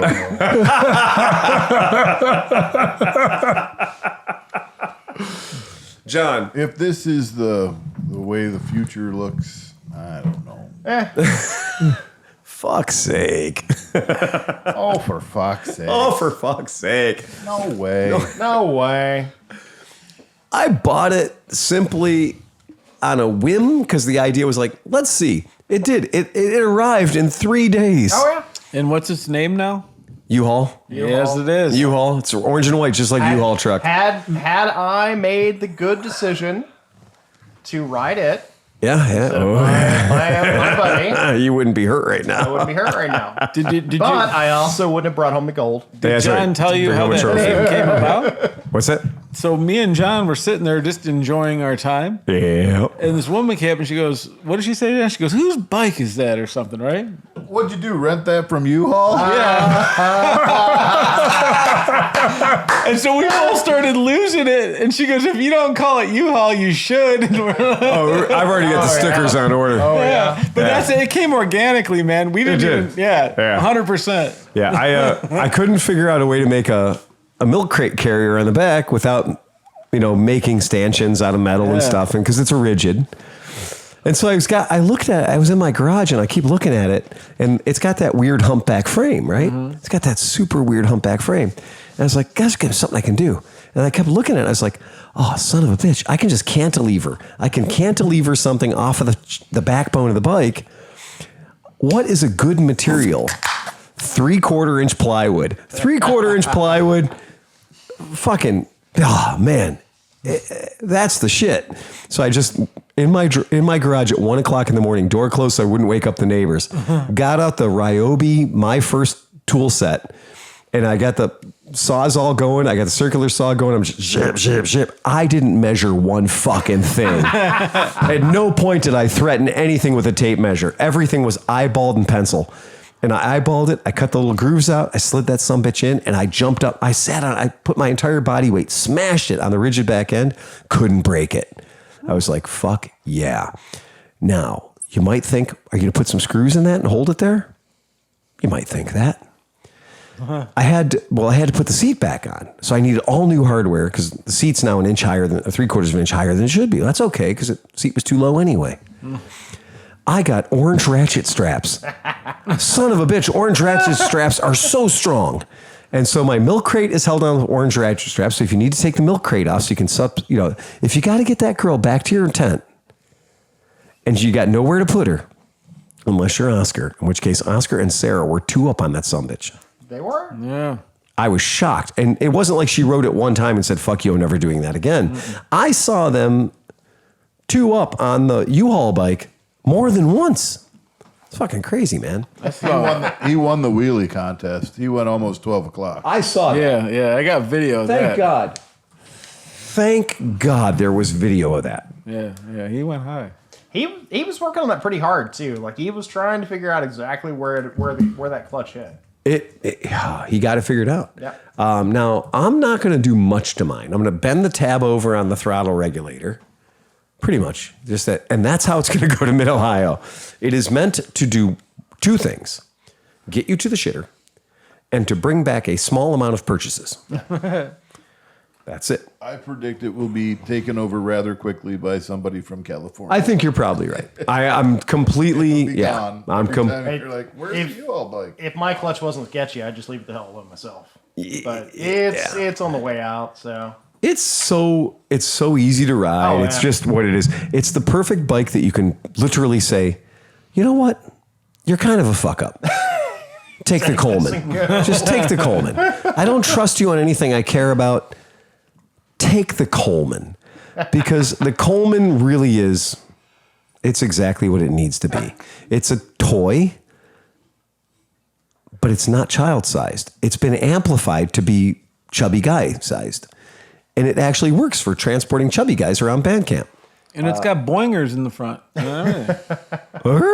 Well, they're not forks. They're just boingers. Yeah. But still, it takes some of the bumps out of the road. So, I mean, it is cool in that regard. That's true. There's no fluid in there. But they're like forged steel triple trees that are not the plate metal fucking. Right. Yep. Oh, at no point. Okay. The welds are craptacular. Mm-hmm. There's not a good weld on that bike. But the good news is every bad weld has 4 bad welds next to it. So it's winning, right? 4 bad welds is better than 1 good weld. But it is amazing compared to a rigid. Yeah. How much the little suspension up 10 front, PSI. It makes a lot better. 10 PSI. You're basically driving on balloons. It's fine. Yeah. It's fine. I rode it around. I was like, this is totally. It would be interesting to see what it does in some mud. Yes. I want to see legitimate fuck you mud. Go ahead, add it to the cart. Right. We're going to add You mud. had it there, though, man. If you can figure out the governor, you got another 15, 20 miles an hour in that sucker. Just waiting to get out. There's no shortage of videos you can watch. Oh yeah, no, and this is a rabbit hole. It's a really bad rabbit hole. Yeah, it's a really, really bad rabbit hole. $1,000, you can make you 70 mile an hour with just a rear drum brake. Do you want to give you an idea of what an infectious thing this thing is for like old white men? There's like 9,000 hours of YouTube content of people just this, right? Yep. People just doing this stupid thing. But because there are the same guys who do the Gambler 500 stop in the middle of the Gambler 500, bust out their mini bikes, and do a Gambler 100, which is 5 miles of bad road, all gravel, grass, ruts, shit, and you got to do 20 laps. But it's like 2-3 guys on a team. Mm-hmm. And it's got to be a mini bike. Can't be a motorcycle. It can't be anything that was properly built to do what it's meant to do in the spirit of Gambler. So Dr. Waters, who doesn't like watching television at all, she became addicted to watching the Gambler 100 mini bike race. And she started spotting it. She's being like, oh, that guy's got the ghost motor. I was like, how the fuck do you know what a ghost motor is? She started picking up on what the guys were running because she pays attention. And she's like, oh, she goes, that guy, like, if you're going to do it, you got to have rear suspension and you got to have a front brake. Here's Dr. Waters. She's watching it and she's critiquing it. The front brake would probably be. Look, I'm never saying that a front brake is super important in the dirt. That's not what I'm saying. But there are moments where it's really fucking important in the dirt. And I think that this thing having only the rear brake and not a lot of rear brake authority at that, it wouldn't hurt to have a little more. Maybe like a front brake lever that was like, don't ever use this. I mean, it could be a stupid hub brake. It could be. Yeah, just something chill, something very, very relaxed. Well, if you got a sneaker, you got a front brake. If you got a sneaker. A steel shoe. But watching people who are adept at using these that are like, just throw the throttle wide open and just do a U-turn in your own length, kind of thing, like change direction, clearly these are loads of fun. And I was riding it around having loads of fun on it. And I didn't think it'd make it up the hill climb at band camp, but it made it right up the hill climb at band camp. It was no problem.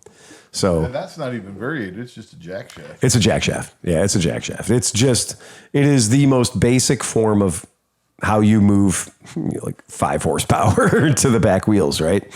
Anyway, it's stupid. If you get it to the point of Bruce's Super Bronc, which had the 8 horsepower with the variator, I rode that. That thing got stupid. It got stupid, but it was also very hard to turn. Yeah. So the tires were way too big. The tires were way too big and they were square cut. Yeah. Whereas this thing They were turns. ag tires. Yeah, this thing turns like a dream. Yeah.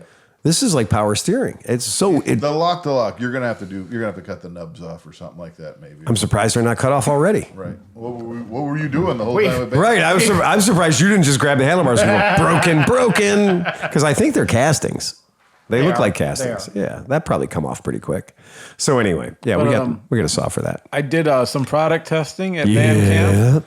I put another 740,000 hours on the SSR. I know you did. And it's still running. And the only thing that beat me was a fucking Lambretta. A 200cc Lambretta was the only thing. Oh, that's not a 200. That's a 215. Okay, 215. And it's in the neighborhood of 32 horsepower. Yeah, because we'd hit the straight as He's the only dude that could. Well, no, I kept all the way up until he'd hit the power band. I watched a couple of them. He hit the pipe. Like, we'd be like, whoa, and he'd go, whoa, and it'd just pull away when he hit the fucking pipe. Did you see him crash? No. Okay, so the green bike, our friend Ian, who's working through some rage issues. For a Canadian, that's something, right? So this is a bike that used to be our friend Chad Seville's bike. Okay. It was called, he'd asked for the license plate, Illinois license plate. He wanted STRYC9, Strychnine. That's a pretty cool fucking vanity plate. Yeah, all right. So, but they couldn't give him Strychnine. So they gave him Strike 3. So instead of saying Strychnine, it said Strike 3. And we're like, oh, you missed it by that much. Yeah, right. But anyway, it's a shit hot bike. I mean, it's what we call a TS1 kit. It's all the stuff. It's about as stretched out as a 215 two-stroke can go. So Ian's going hell bent for lever between turn 4 and turn 1, right in front of the grandstands, right in front of the fucking Red Barn. And I see him way too late in the run decide to put air under his front tire. So he did, and the front wheel came about a foot off the ground, and it was a beautiful power-controlled wheelie on grass, not knobbies, on grass. And I was like, wow, a wheelie on grass, dry grass, but grass. I was like, that concrete cinder block cabin is getting very big to him right now. Mm-hmm. And it kept getting big. And it got so big that he decided that he had to use his front brake. And when he used his front brake, he went into a low side that lasted exactly 1 nanosecond and then turned into a high side. Oh. So the bike low-sided on the grass and we're just like, yay! And then all of a sudden the bike went, fuck you! And then it just tumbled. But the bike landed like a big shark jumping in the water. It kind of did that like flop on its side, so nothing really got super fucked up. And he hit the ground at, I'm going to say conservatively 40. But he hit the ground and he just like ninja rolled like a son of a bitch. And he got up so quick that our buddy was following him on his hot rod Lambretta and was like, I'm going to hit him. And so he accidentally touched his front brake because he has no rear brake, because that's a great idea for running around the grass and no functional rear brake. So he hit it, and when he hit his back brake, or he hit his front brake, his front end decided to go deep sea diving too. And so his bike got a lot shorter. And so he laid it down, he low-sided. So it was like crash, sympathy crash. And so I was like, what the fuck? And they both jumped right up because they're both heroes. Yeah. Jumped up, kickstarted their bikes, hauled ass again. There was a dude it was chasing me. He was camped over there and he had a green, like whatever, Vespa something. And we had about 5 good laps. But I could tell, same thing, right in front of the barn, heading into that tight turn. Did you race Dan on his Bajaj? Oh yeah, me and Dan had some good laps. I saw you guys out there one time, and I've never seen anybody leaning a bike over as far at band camp as you were on the SSR. I know. Because you were like, It was scary how leaned over you were. I was in fourth gear, dude. You were flying.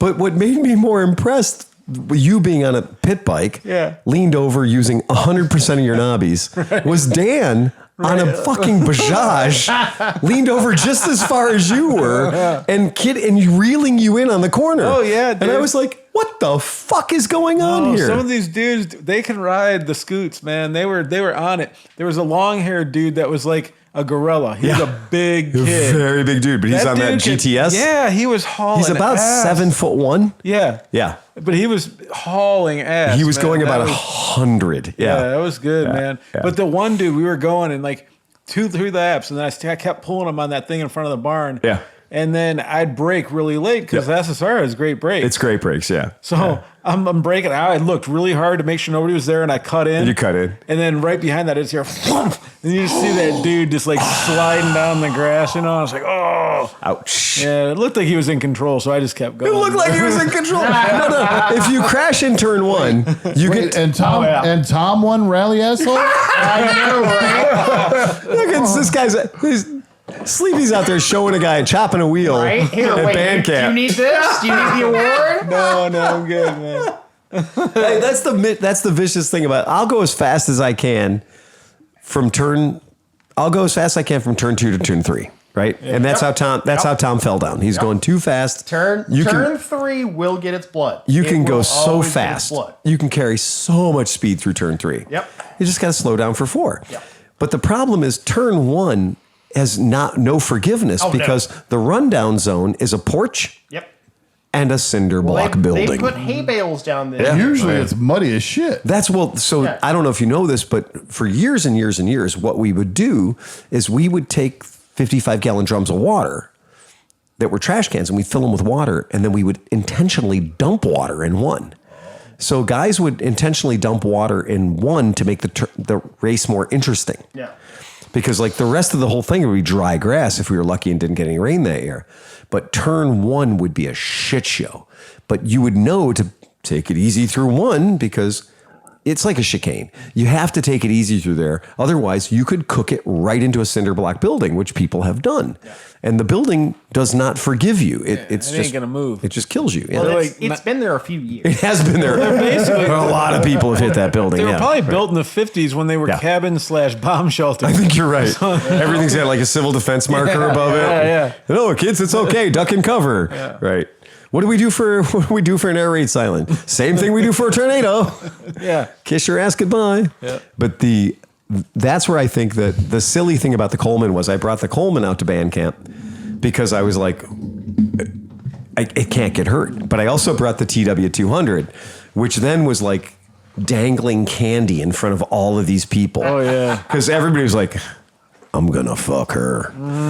Everybody. Anywhere I rode that thing, they were like, can I get a ride on your bike? I'm like, John had to deal with that all day before you got there. Yeah. When you were working. Well, when I left, I gave the keys to John, and John was like, well, Oscar doesn't really have a bike here. So I delegated the keys to Oscar because, hey, it's good to have a bike at band camp. Mm-hmm. But I'm going to be gone at work all day for the next 12 hours, And so when I came back, I was actually surprised to see that because I took the mirrors off ahead of time because I'm not stupid.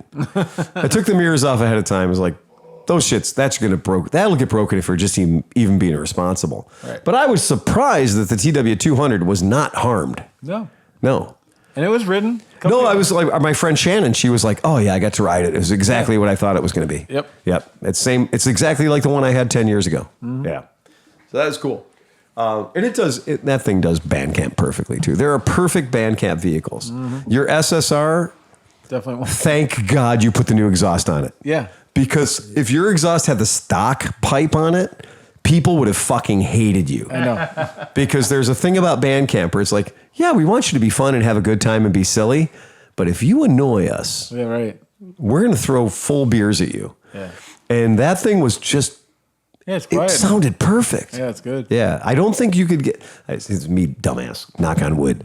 I don't think you could dial that SS in any better. No, it's good. I I'm gonna do an oil change on it. Yeah. I have to have 600 hours on that thing or something. It's ridiculous how good that bike is. Yeah. It is ridiculous how good that fucking bike is. Yeah. Because I know last year at AMA Vintage Days, nobody did it any favors. No. It just got ripped and ripped and ripped and ripped. Yeah, and ripped. all of these bikes have been ridden. Yeah. Unbelievable. So hard. Not mine. Barely ridden at all. Yeah. Well, so tell us about your latest mini bike project. Okay, so Because it's fucking cool. yeah, so this is what happened. Tell us the story of how you got, because I didn't think you were supposed to be buying bikes right now. No, I'm not. For the record, I purposely didn't hit you with a Roman candle. Oh. I wasn't trying. Yeah, now that's where turn 3 got a little sketchy Yeah, this with year. the It was- fireworks. turn 3 was definitely, there were some sand people in the corner of turn 3. Yeah, the Tuscan Raiders were in full force. There was no limit to the Roman candles and bombs and mortars and shit. So what's your bike called? Well, first of all, I didn't want to rush the van. It's coming along pretty well, and Right. so we started making the design for the motor mounts, which is leading to some frame modification to make it really fucking cool. So All I'm right. like, I'm not rushing that. I'm No. not going to do it in a month, whatever. No, stretch it out. So I went back and forth, did some things. Amy got into chickens, and so she's used some money for chicken stuff, and I got mad, so I had to buy something. So this thing caught my eye several times, and then when I saw the colors available, I've always wanted to do a Johnny Player special kind of thing. Yeah. So the Buscadero, it's a Buscadero, All right. 140. Oh, yeah. Wait, back up. What exactly do vegans do with chickens? They're her pets, dude. She names them, kisses them, loves them. Yeah, and they poop on her. That's what she's into. Eat the bugs. So this thing basically, Eat look, the way I look at a chicken is like egg a day for a couple of months and then a chicken dinner, right? well, I tried to name all the chickens Patty and dinner and stuff. She wouldn't have it. Hey, Nugget, how you doing? Right. But yeah, so this thing's been rattling around. I watched all the stuff and everything like that. And they kind of went into it pretty cool. So like it's a typical pit bike, but it's pretty high end pit bike. And then they designed a vintage looking body kit. They sure did. With the most important thing, the seat. It has a proper old school padded fucking loaf of bread seat like a fucking motorcycle should have. Right. And so that seat caused me to spend money. It does look like a trail bike. It's proper, man. It looks legit. And yeah. there's a headlight that's buried in the fucking number plate and a tail light. Right. And then so when I saw that black and white one, it got my motors turning. And so I had to do my thing. So I've got it all pinstriped out. I'm cutting Johnny Player special fucking stickers right now. And all this. And so I'm doing a Johnny Player edition fucking... Or what they call John Player. Yeah, John. Right. Right. Because Johnny Player is Yeah. his cousin. Yeah. He's in the South. Johnny Walker, Johnny Player. It's Johnny fine. Paycheck. Right. Yeah. It's the guy who smokes and drinks. He's the Johnny Player. Right. So but yeah. it's the iconic black, gold, and, Yeah. thing. It's a cool bike, man. It's a super cool looking bike. And Well, the header pipe's all cool looking. Everything about it. It sounds fucking Yeah. mean. It's deep and thumpy. Uh-huh. And it's semi-automatic, which I wasn't stoked about, but I'm like, whatever. It's actually going to be good for Mid-Ohio. Right. Yeah. So I'm in the front yard kind of tuning it up, rolling it around. You crack the throttle in second gear, and that sucker will it's game on. Wheelie easily. So yeah. 6-month parts warranty. Yeah. $2,400. Yeah. Right. Kind of cool. I love it. Kind of cool. I'm not Did mad you say about that it. electric start? Electric start. No way. No kicking, no anything. Get the fuck out of here. Whoop, starting, ready to go. Old man style. Is it loud or quiet? It's quiet. It's deep. It's a real deep, good tone. Yeah, really good tone. Like everything about this bike, you guys will see it. Yeah. It's not a typical pit bike. It's kind of like a Benelli. It's like it's the Benelli level quality. Well, I mean, look at the forks. Yeah. Like it looks like, I'm going to say this. I'll use the term. It looks the business. Right, and the forks and the rear shock are completely adjustable for dampening, everything like that. And they come with a 220-pound spring for the back, so it's not a kid's. It's They come preloaded, by the way. Yes. Oh. So they come for dudes. Okay. Question. You know, Are we just going to have to goddamn admit that we're buying everything from China from now on? yeah. Fuck, man. I didn't want to say that. Dude, I really didn't want to say the that. quality of this is fucking ridiculous, dude. It beats. Love it. Yeah, I get that. And even the badges are badass. Yeah. Like the emblems on it are good. Damn it. God damn it. Why'd they have to catch up? I don't know, the plastic even. It's not as good as my GT70 as long as we don't race. But finally, the plastic. Yeah. The plastic is malleable. Well, that's the SSR. The SSR, you can twist the plastic all the way around. Right. That's It the finally difference. got that. That's my test for any Chinese bike is I grab a handful of whatever plastic's on it, and if it sounds like, fuck you. Yeah. Get out of here. Out. Because all that stuff, we've had some horrible bikes come through, and I was just like, the plastic on here is so brittle, putting the fender on will break the fender. Yeah. Wow. So it's bullshit. Yeah. Yeah, it's too bad. Yeah, I mean... So this company, so I did, before I bought the thing, I did do some research just to make sure it wasn't just some guy, whatever. So it is part of the GPX series of bikes who've been around for quite a while and had a really good reputation. And so they have the history and they have the parts support and things like that. So that's why I was like, okay. It looks good. It even has, like, they even did the little yellow stickers like the old Yeah. fenders had. Yep, it looks good. Yeah, dude. Here's my question. Okay. If this motorcycle that you bought, if this motorcycle was made by Honda in Thailand or China or wherever Honda decided to build it, but it said Honda on the side of the tank. All right. If this motorcycle was made by Honda, 140 cc's, off-road use only like it is, and it cost $3,300, which is $1,000 more, but more importantly, it's like... That's like 45% more money, right? If it was made by Honda.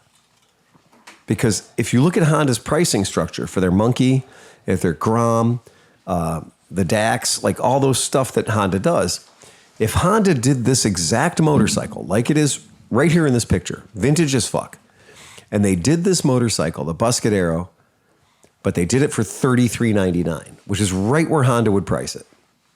Would you buy the Honda or would you buy this? I mean, Would the Honda have a title though? That's a goddamn good question. Because Honda, I mean, all the little Honda. All the mountain things we're bikes, talking about all have titles. They have titles. They all have Street titles. Would it be worth $1,000 to have a title on this bike? Let's do that. Let's keep the playing field even because we know that a lot of the small Hondas are made in China, right? The Maki's still made in Japan. Well, that's the thing is so. And that's what you can tell. When you Groms are a Grom, and that was what I joked about with my Super Cub. My Super Cub is made in Japan, and you can tell when you ride it, it feels different than the Hunter Cub. The Hunter Cub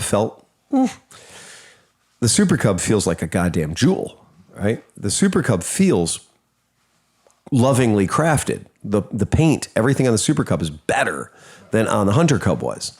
The Hunter Cub had a trick, and it was a Trail 110, 125, right? So this motorcycle, if this was $1,000 more, title, proper lighting rig, would you buy it? Well, here's the other question. Yeah. Because this is the BSX 140. Yeah. And retail, what's the retail? I can't quite see it. $23.99. So the CRF 110F is $26.99. Oh, okay. but it's completely different. It's a totally different animal. But this is basically a CRF It's 110 with it's the laydown motor. Yeah. It's a hot rod. It's a hot rodded laydown That's motor. the question is. But the CRF has strip the plastic. doesn't the CRF have bigger wheels? Doesn't the CRF? Yeah, oh yeah. Those look more. They're almost- 12 and 14. Yeah, I was going to say these are 12 and 14s, right? So doesn't the CRF run bigger? Or does it 12 and 14 too? That's a good comparison. Do. I mean, honestly, when you see this stuff, like, I'd probably take this bike. Right. 14 and 12. Same. Yeah. Okay, so Your it's swing arm looks pretty. it looks swing fantastic. arm- It literally is- just looks like to me, it looks like a CRF 110 stripped down with a different plastic set. And so you can do wheelies because it's not stretched like the SSR. Exactly. Oh, yeah, Right. it definitely comes up. But more than that, I mean, like, when you look at the quality of the brakes and stuff, like, I went into it not even thinking it was going to be that great. I get stuck on a look and I'm fucked. Oh yeah, absolutely. so, like, I no, was like- aesthetically, this thing would look really good Yeah. on the back of my truck or on the back of my camper, on the back of my van. Or rolling around mid-Ohio. Exactly. Right. It's a cool little bike, man. Yeah. This is a spine. That's a spine frame versus the almost modular frame. Modular, right, yeah, CRF. right. I mean, it's not that liquor. And what's the price on the CRF? 27. Fuck, man. Fuck. That's a tricky bit. And the CRF's not street legal either. No. I got to go with this. This is sexy. This is sexier than a CRF. The fit and finish? I will give. CRF is not electric start. Might not have a headlight. Okay, now. Oh, no, it definitely now, doesn't. shit. Yeah. Oh, no. Well, see, that's the thing. So, but this was my whole point was a Mid-Ohio thing because that's what I wanted, the headlight and taillight, just like I put on my other bike. That silver fake aluminum gas tank. It's not. It's real. That's the gas tank. It's a metal tank. No, but I'm saying the one that's painted look like it's looks like an OSA. Yeah. It looks like an OSA. No, the tank's pretty cute, man. It's very cute. Yeah. The whole bike is cute. I might have to get it in the red and white color livery just because that makes me feel good. Oh, dude, it's Like a little baby Yamaha XT. the little. That's Okay, what I thought. let me put it this way. Look at that thing. None man. of it's bullshit either. Like the grab rail behind the seat. That's Really? Hard, Is that- that's hard mounted with 2 fucking bolts on each side to Really? the thing with 6mm threads. You can pick that whole bike up with that fucking grab rail. Oh. Like, I mean, it's no joke. The muffler hanger is a machine piece of aluminum. It's not the typical rubber thing. Really? Oh, dude, everything on this bike is it's tight. Man. Damn. Oil cooler stock. I gotta say, yeah, it's sexy as fuck. Buscadero. That's a mini bike. That's a proper sexy little mini bike. Oh, yeah. And it does have discs front and rear. It's all properly it's a cool little bike. It's good. That's cool. I'm glad you got it. I'm glad I'm gonna sneak a ride on it at Mid-Ohio. Of course. Yeah, for real. Yeah, that's a sexy little bike. And even when we break our legs, you can still ride it because it's electric start. Electric start. Yes. Yeah, that's pretty cool, man. I bought something last week. Oh, John, what'd you get last week, buddy? It's not a two-wheeler. Uh-oh. I bought a 1988 TRX 300 two-wheel drive. I didn't even know they made that. It's just like the four-wheel drive. It's a 200, though. 300. Okay, I was going to say. 88, 300, TRX 300 4 tracks. Yeah. Only 2 of those tracks. It's a 4 tracks, but it's not a 4 tracks. It's Well, a 4 tracks that got LASIK. It's a 4 tracks, 2 tracks. That one there it has the front and rear rack. It does have, I was going to say, if you're going to have a 4 tracks, you have to have the racks because that is the most utilitarian shit in the world. You probably saved yourself a lot of complication by getting the 2-wheel driver. There is sort of but considering the rear ends usually blow out of them, this one seems to have a rear end in it. Okay. Like all right. when you put it in neutral, it rolls. When you put it in gear, it doesn't. So that's kind of a good thing. I take it this wasn't just running and purring away when you bought it? No, it sat outside for a long time, and it's been ridden hard and put away wet. Oh, really? Yeah. I many way shekels? overpaid for it. How many shekels did you drop? $100. $100? Before Mid-Ohio. Well done. Wow, 50 cents or no. What? 40 cents. I'm going to say, I see you doing very well at Mid-Ohio with this vehicle. Yeah. If you can make it run reliably before Mid-Ohio, you're going to have a great I time. threw a jump box on it. It turns over really nice. It's making a nice thump. Like, I think the motor's going to be pretty good. Oh. And indications are that it lost spark. Because I was like, I just splashed some gas in the air filter. And Right. let's see if it'll fire. No, Nothing. I'm like, Not even a chuff. And I'm like, spark plug boot's off. Oh, yeah. Okay. Put it on, did nothing. Somebody's been dicking around in there. I got no spark. Yeah. So I started pricing out. I know CDIs for Hondas are really expensive. It's going to probably cost me $30. I was going to say. For a new coil, spark plug, and a CDI. I was going to say, I don't think these are really expensive. No. If I want to spend another $38, I can get a new carburetor, air filter, oil filter. Oh, my God. Oh, I wouldn't even clean your old car. I'm thinking no. I would just fucking buy a new one, man. There's no way I would clean that carburetor. $38 For $38? And it's not like a simple carb. It's a CV. It's a guy like. Yeah. I'm like, how do they do that? China. God damn it, China. I'm like reading the reviews. It's 4.5 over 4.7 stars. I have to bow to our Chinese overlords right now. This is just it. I threw this on my 89. It runs perfectly. It's like every review is like it's a great car. okay, guys. It was my fault. I bought too much shit from China. That's it. It's a reason we can't have a country anymore. I bought too much shit from China. You gave them the power. like in my day-to-day life, I will literally buy stuff looking at the label, where it's built. Merritt and I are very conscious about that. We try not to do that. But then every time a piece of fucking thing with 2 tires on it rolls into my shop lately, these days, fucking China. You know, it's bad. I have this weird, I have guilt, but I also have desire. The guilt is being beaten up by the desire. I want to have these cool little weird things. I had a conversation one time with a longshoreman, retired in New Orleans. And he said, man, I don't understand all this stuff coming from China. I don't know what happened back in the 80s and everything else. I said, you're a longshoreman, right? He says, yeah, what'd you do? I was a crane operator. I said, well, you understand every time that General Motors or Ford or somebody else, UAW went on strike, right? He says, yeah. This is what happened. He says, well, we ended up offloading more Toyotas and Hondas. Yeah. I said, and y'all didn't go on a sympathetic strike and shut the ports down, did you? He says, no. He says, that's what happened. Right. Plain and simple. True. You could have shut the country down. You could have done everything in your power to make sure that the Japanese didn't gain ground, because the Japanese is what happened. Oh, sure. Yeah, kick the door. But then we would have had horrible cars from Chrysler, Ford, and how long would we have had the Dodge K car? Yeah. If it were not for Toyota or Honda coming in? Because I got to say, without Toyota or Honda, because the K car was hand in glove with Volkswagen. Because the first Dodge Omnis had Volkswagen powertrains in them, right? So I don't think... What about the Cavalier, the old Escort? I would argue we had the Aries K because of Toyota. Because Chrysler was building the frickin' Cordoba and those giant, massive... They had no small cars. Yeah. They were bankrupt, and we had to bail them out, and they built the K car because of it. Yeah. Yeah. That was kind of chicken and egg thing. Okay. Yeah, I mean, that makes sense. AMC, front wheel drive. They bought out AMC, and AMC drug them way down. Yeah, that's true. That is true. But you wouldn't have had, Volkswagen made them build an Omni. I mean, Chevy was building the Chevette, and how horrible was that monstrosity? Yeah, I agree with you. And they only built the Chevette because of the Vega. And they only built the Vega because of the Toyota Corona. But the Vegas were pretty fucking awful. Yeah. I think everybody that was alive during that period of time knows that most of the Vegas showed up broken. That was their moonshot. Yeah. And the Chevette's got 40 miles to the gallon. Yeah, they did. Yeah. They were. But that's the whole thing. At no point, because I had a really good conversation one time with an engineer whose job was troubleshooting back in the 70s. Like, that was his job, was to try to figure out what was going wrong. He said the guys at Buick did not see any future in cars from Toyota. Nobody wanted to buy a small car. And that's why Buick never built a small car until you got the freaking Omega and the Skylark. Right, yeah. And they said they only... But what year was... I mean...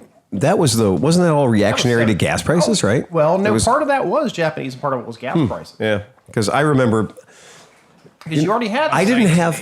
80, right? Yeah, about 79, 80, right? There was a thing I saw recently that said the owner... Because wasn't that Citation was like 80, right? Yeah, 79, 80. Yeah. There was a thing I saw recently that's... the president of General Motors when the CVCC came out. Not even the Civic. This is the CVCC, which was their whole... And my father-in-law had one, right. Their whole...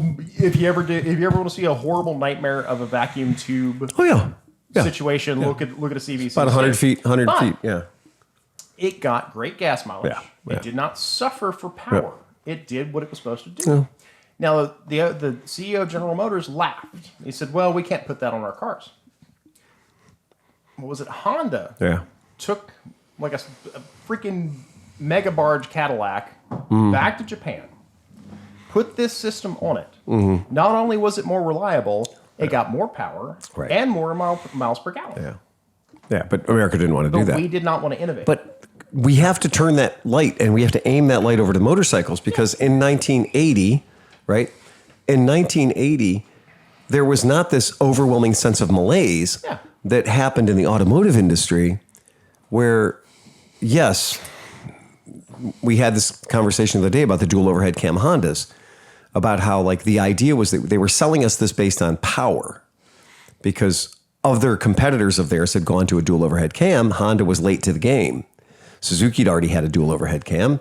Everybody had a dual overhead cam except for Honda. But Honda had the technology. Honda was building six-cylinder dual overhead cam. A CBX. By 1979. Yeah, exactly. For a long time. So there was this weird... Honda had these amazing cutting-edge what's that term? When it's your flagship product. It's this product that you're like, it's in every magazine. But for every one Honda CBX they sold how many of those fucking CM400Ts or whatever, right?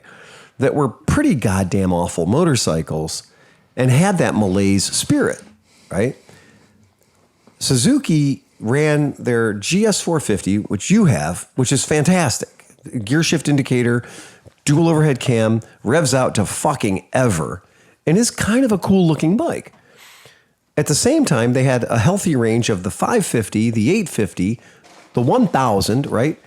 In that same window of time, when I honestly, if I look to the right and see what Honda had the CBX, and then everything else kind of sucked in 79. Because Lord knows the CB750 Custom wasn't doing anybody any favors, right? That thing was awful. You also had the CB900 Super Sport. Right. So the CB900 Super Sport was... Or the red and orange and black. Yeah, I mean, they were cool. Then I still don't like them. I still don't like the CB900Fs just because to me that represents like... And then you had the dual range CB900 Custom, which is terrible too, right? But Suzuki was doing so well at that period of time. The Nighthawk came and saved everything. The Nighthawk. Yeah. So anyway... How to build that CB650 cheaper. So I was like, let's take the bike that has hydraulically adjusted valves and dumb it down. I've thought about a lot of this, and this is kind of off the tangent. Yeah. Because we were talking about Rebels earlier. Yeah. You want to know what one of the first tubeless spoked rims was? What motorcycle had the first tubeless spoked rims, or one of? Well, wouldn't it be something that was with a Comstar? No, spokes. Oh, maybe like spokes with two. BMW, Like think the BMW GS, because the BMW GS has had them for ages. So who had There's a Honda with it though. Tubeless spokes. Yep. You're gonna laugh when you hear this. What were we talking about 20 minutes ago? The Honda Rebel 450. Oh, that weird tubeless fucking spoked wheels. And it's not Comstars. No, but did they go to the center channel or did they go out? There was a rib that runs the inside of the rim. Okay, all right. And it connects to that. I had this old dude ride it with the Rebel 450 was a weird fucking bike. Horrible It's a weird fucking bike. With the carbs like flapping in the wind. It's a weird bike. bike. I'm like, what in the heck? People go bonkers for those fucking things and pay way too much money for them. Because they only did it for 6 months? It was a super short run that nobody wanted. And then, like, the people that have them now are like, oh, it's a Rebel 450. It's made of gold. But it's nothing special. I mean... But it was hysterical to me that Honda went... Because Honda went deep on the weirdest projects. They did. Yeah, they did. But, like, that's that time period because I was the right age. I was the motorcycle buying age. And those motorcycles were 5 or 6 years old at that time. Like, all those bikes from 79, 80, 81 were affordable for me when I was, like, trying to buy a motorcycle. Yeah. But... honestly, I mean, Yamahas were... The 750 triple was... It did not age well. It did not age well. It was plagued by bad carburetors. It was plagued by bad carburetors. The TX500 couldn't keep the fucking oil in the top end. Yeah. It was just... There were not good motorcycles. There were motorcycles that, honestly, we knew they were junk within 5 years. Actually, it was plagued by bad petcocks. Stupid vacuum petcocks and a combination with a carburetor that doesn't have an overflow. Doesn't have an overflow. So the petcocks don't close, and so it swamps out everything. Yeah. Once I fixed it, once I put manual, I even rebuilt the original petcocks, and that didn't work. So I just put inline shutoffs. Right, lawnmower shutoffs. Once you started using those, it was a great bike, and it was fast. It was fun. I surmise they got lazy after they beat the British. There's something there. There's something there because that's also 1980 is pretty much Triumph was fucking sucking wind. Yeah, that was done. That was done. The bike that Merritt and I saw on our way back from band camp, the 1983 and a half VFR 1000R Interceptor. Original owner, he's 60 years old, looked like he was 160 years old. Bike had 40-some hundred miles on it, under 5K. It was fucking beautiful. And he's like, well, I bought it new. I wanted a 500. But nobody had the 500s. And then I was like, okay, maybe I'll take the 750. Maybe I'll take the 7, because they were actually 700s, the tariff beaters, right? $698. 700 Interceptors. I had an 87. He's like, they were sold out. You couldn't get one. All they had was the Interceptor 1000s. That's all they had, because they had that 50% tariff on them, which meant that instead of $3,000, they were $5,000 in a time when all other motorcycles, even the Harley Davidson, was $3,229. Mm-hmm. And this thing was a solid $2,000 over that. Well, that's too big of a money gap. 1000cc V4. He's only ever run non-ethanol in it. Good man. Every winter, he takes the gas tank off, brings it in the house. He takes all the plastic off, and he brings it in the house.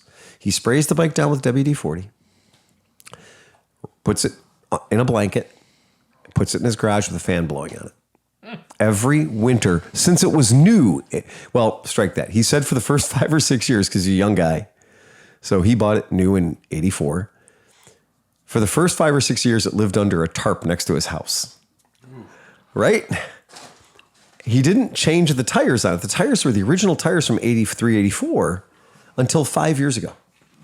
Because he only had 4,000 miles on it, and he doesn't drive it aggressively. He drives it slow. And he's like, because he brings the bike in, or, he keeps keeps things oiled up and everything. He's like, the tires still looked great. The rubber wasn't too bad on them. I don't drive it aggressively. So I figured, what the hell? He goes, I took it in to have some work done on it. And the guy at the shop was like, these are the factory original tires. These tires are 30 plus years old. And he's like, we're not letting you leave here without some tires. So 5 years ago, he put fresh rubber on it. And he's just out there in front of, sheets or whatever, circle. We were in Ravenna, and this guy's out there smoking a cigarette, drinking a coffee. And I was like, who owns this fucking bike? And I'm looking around, and I'm not this slobby fucker, right? Not this guy.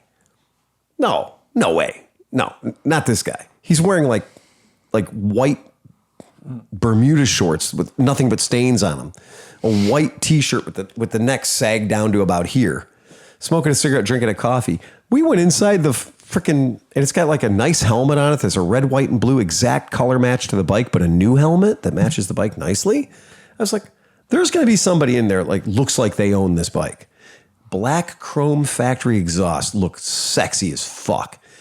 I go in, I'm looking at everybody, and the only guy that I see is this brodozer behind the cash register who can't figure out the cash register. He's having trouble.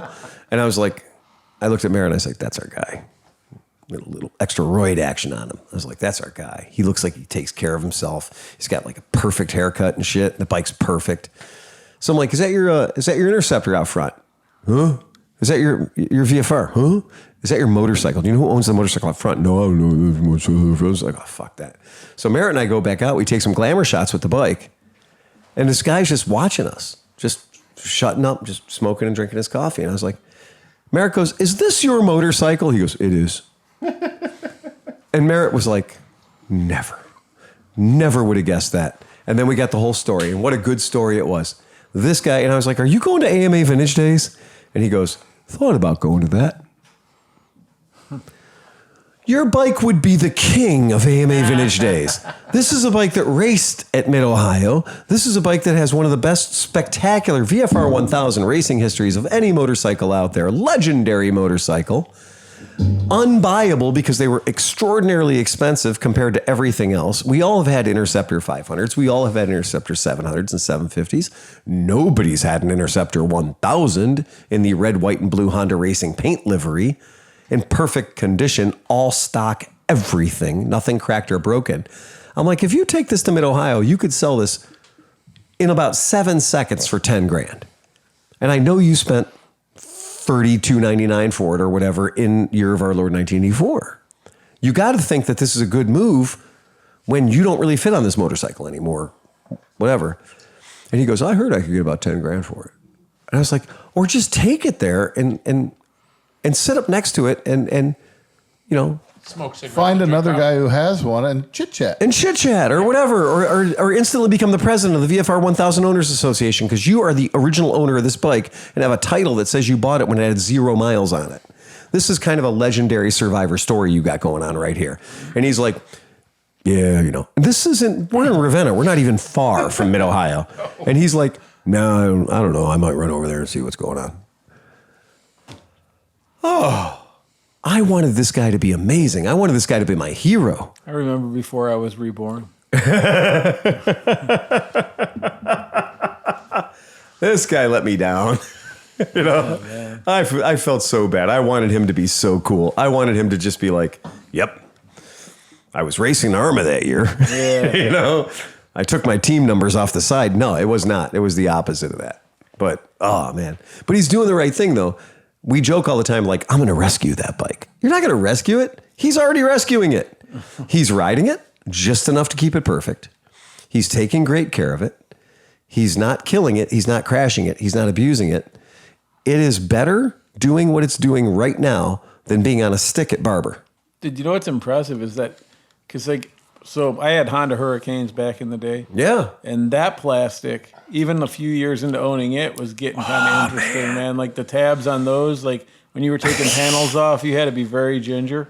So I can't imagine how sensitive 35-year-old fucking Honda plastic from that. But I think it's because he never lets it winter. Yeah. I think it's No UV. Right. John's right. No UV, and then no, like, it's 20, it's 50. It's 20, it's 50 every day. Yeah. Because that molecularly changes plastic, I think. it has to. It has got to. All those freezing cycles and stuff has got to make the plastic brittle. I've been working the long game on a Hurricane CBR 1000. Oh, really? Yeah, a guy I worked with has it. Red and white or white and red? It's the gray. Oh, the gray. The two-tone gray. Two-tone gray. Oh, yeah. And I think it's got like 13,000 Yeah. miles on it. Yeah. But I'm pretty sure the tanks fucking rot. But I can work with that. You can work with that. Oh, they're impossible to find, dude. Those tanks. No, are not but we easy. got Metal Rescue. Got a whole bin full of We do. I just gave up. I gave up on being cool. Be a sponsor. Well, they were a sponsor. We should talk to them again because I gave up on trying to be slick about Metal Rescue. Like, I remember our whole game was always like, let's put the Metal Rescue in the gas tank. No. Let's put the gas tank in the Metal Rescue. So we got one of those giant 50-gallon, or they're, what are they, about 24-gallon totes? Yeah. About a 24-gallon tote. And I just bought 5-gallon pails of Metal Rescue and just dumped them all in. So it's a Metal Rescue swimming pool. And then you just put the gas tanks in it. Ta-da! I should look at that. Should look at that. It's been warm. Yeah, probably pull it out. It'd be fine. Take a look at it. Apparently, you can't overdo it. Okay. Well, we'll find out. If the paint stays on the tank, we'll know we're good to go. No, that's fine too. But if you've left it in long enough, any of the old rust will turn into that black. The black chromium oxide. stuff. Yeah, that's cool. So if you I'm see cool with that. You're good. Well, we have the when they were our sponsor, they sent us the Metal Rescue Après, like the after Metal Rescue spray. That was like once you've metal rescued something to keep the rust away.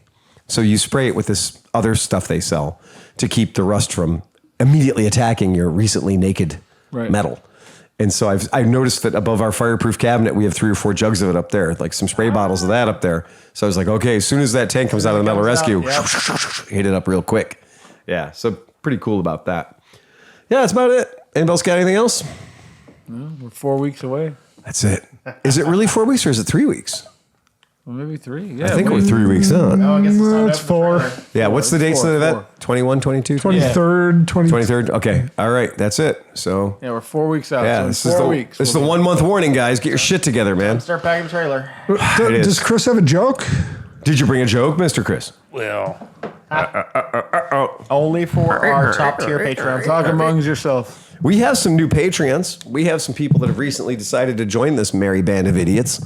Not that there's anything wrong with that. No. nurse ahead. finds a rectal thermometer in her pocket and thinks, some asshole stole my pen. What did one saggy boob say to another? If we don't get some support, people think we're nuts. Yeah, for real. Boo. Man, I don't think that. man, I don't have a problem with that one. I'm good. man with it. walks into a doctor's office, sits down, and says, you know, doctor, this may sound strange, but I have 5 penises. Taken aback, the doctor asks him, my God, how do your pants fit? Like a glove. Like a glove. That's the end of it. M.A. Hunt. That's right. Mark Allen Hunt just became a $10 Patreon. First name Mike. Mike Hunt? Mike. No, Mark. Oh, okay. It's got a hair lip. Mark Hunt. Yeah. Mark Hunt is our now, and what I think is hilarious is Luke Johnson, $1 Patreon. Fuck yeah, dude. Yes, absolutely. Fuck yeah. Our one, we have a patron who is, I'm going to tell you, we made a thing that said we were not going to,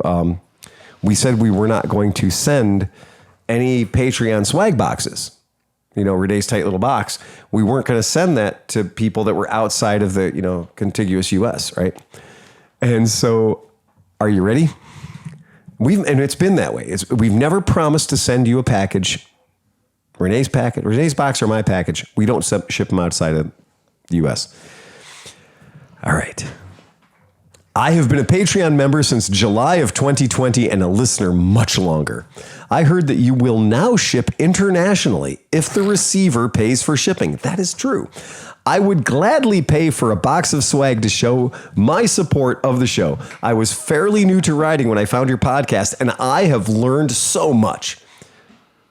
You have saved me a small fortune by not having to buy a new battery every goddamn year, and you may have even saved my life by getting me off my 8-year-old tires. No one in my social circle rides, so even though I'm only listening, I feel like I'm sitting around talking bikes and other cool shit. I live just outside Toronto, so maybe I'll make it down to the shop one day or get a chance to buy Phil a Roman twist if he returns to the Great White North looking for another Previa. For real. Down to business. If you need to do any shipping estimate, my address is, not to be disclosed, but he's in Brampton, a.k.a. Bramladesh. If you know, you know. I'm not sure what you stuff in your box, but I can get away with a medium t-shirt, but a large fits for sure. Definitely a large hat. I also like beer a lot. Let me know if this is possible and where to send my money. Alan Rutland. Fuck you, Alan. All right, You're a Alan. hero. Yes, dude, sir. that's a very well-written letter.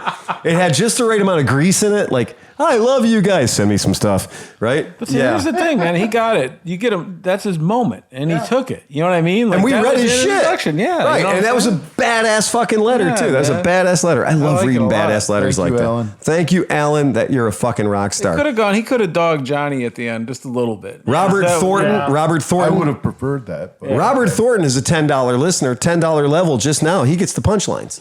So that's wow, badass too. yeah. Good for him. And again, He only took tips. well, and we have Kurt Watera, who's a $10 patron, a new $10 patron. So these are guys that we know too. These are guys that we know from our history at the shop. So we're getting this weird crossover of people that I had never intended to hear this podcast. Customers. Oh God, those. And if you don't think I'm a little scared about that, you're wrong, because they know where my shop is. Well. Most of these people are never going to get to see my shop and see my beautiful pearly whites. I'd like to make an appointment to come into the shop.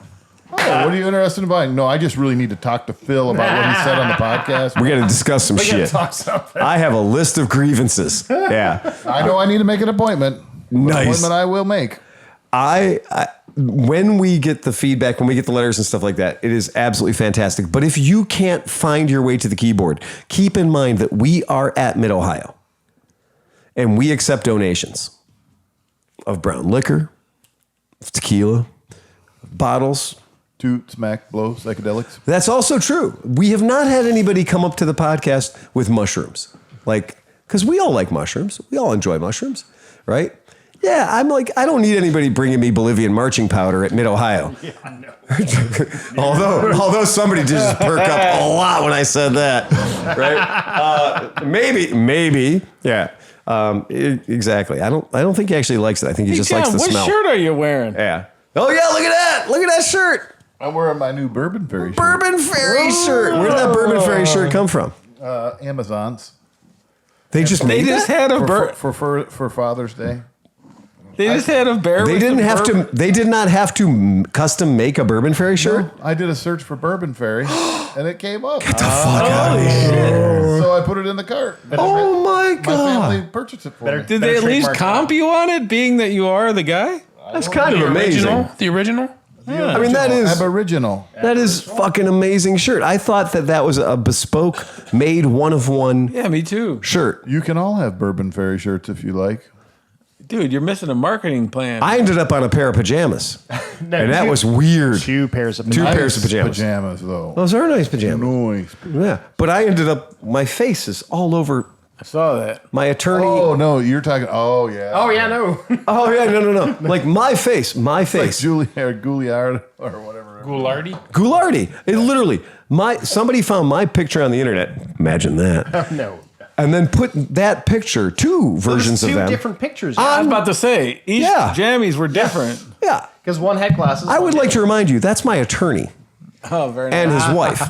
So my attorney and his wife were wearing my face all over their body. So what That's you're saying just- is he knows how to trademark this image, and we can Well, no, offer they're these celebrating as a the special fact they're celebrating the fact that Phil has bought them their condo. Oh no, not at all. house. No, I'm not a good. I Boat payments. am not. Phil got him arrested and thrown in jail. Yeah, I'm not a very good. Like you believe it or not, I don't actually throw the hurt on a lawyer, right? Like I'm pretty good at staying out of trouble a little bit, right? I thought you were talking about the silk pajamas that you had that were No, those were nice. baller. Yeah, because it was the pajama Yep, party. yep. Everybody showed up in some legit pajamas, so I had 4 pairs of pajamas.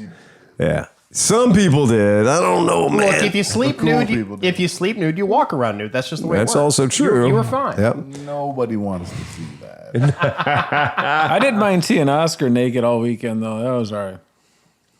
No. He did bust out the mexolotl. The mexolotl. That's They had- exactly they right. had oxalotl Oxalotls. costumes. Yeah, that's right.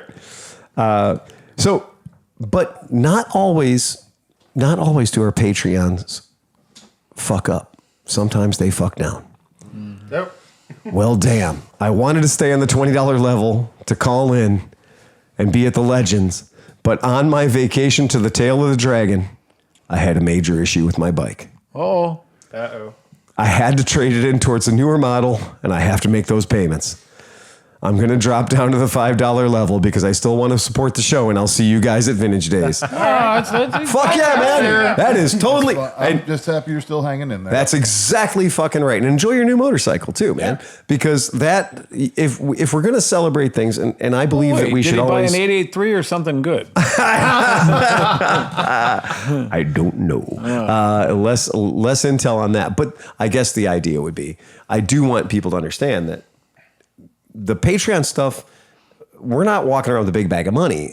What happens is we do things and we keep this little pile of cash going so that we can throw money at big problems or throw money at, How's we the want to do a fun firework thing. fund doing? You know, I never really thought about that. I never really crossed my mind to do a firework fund.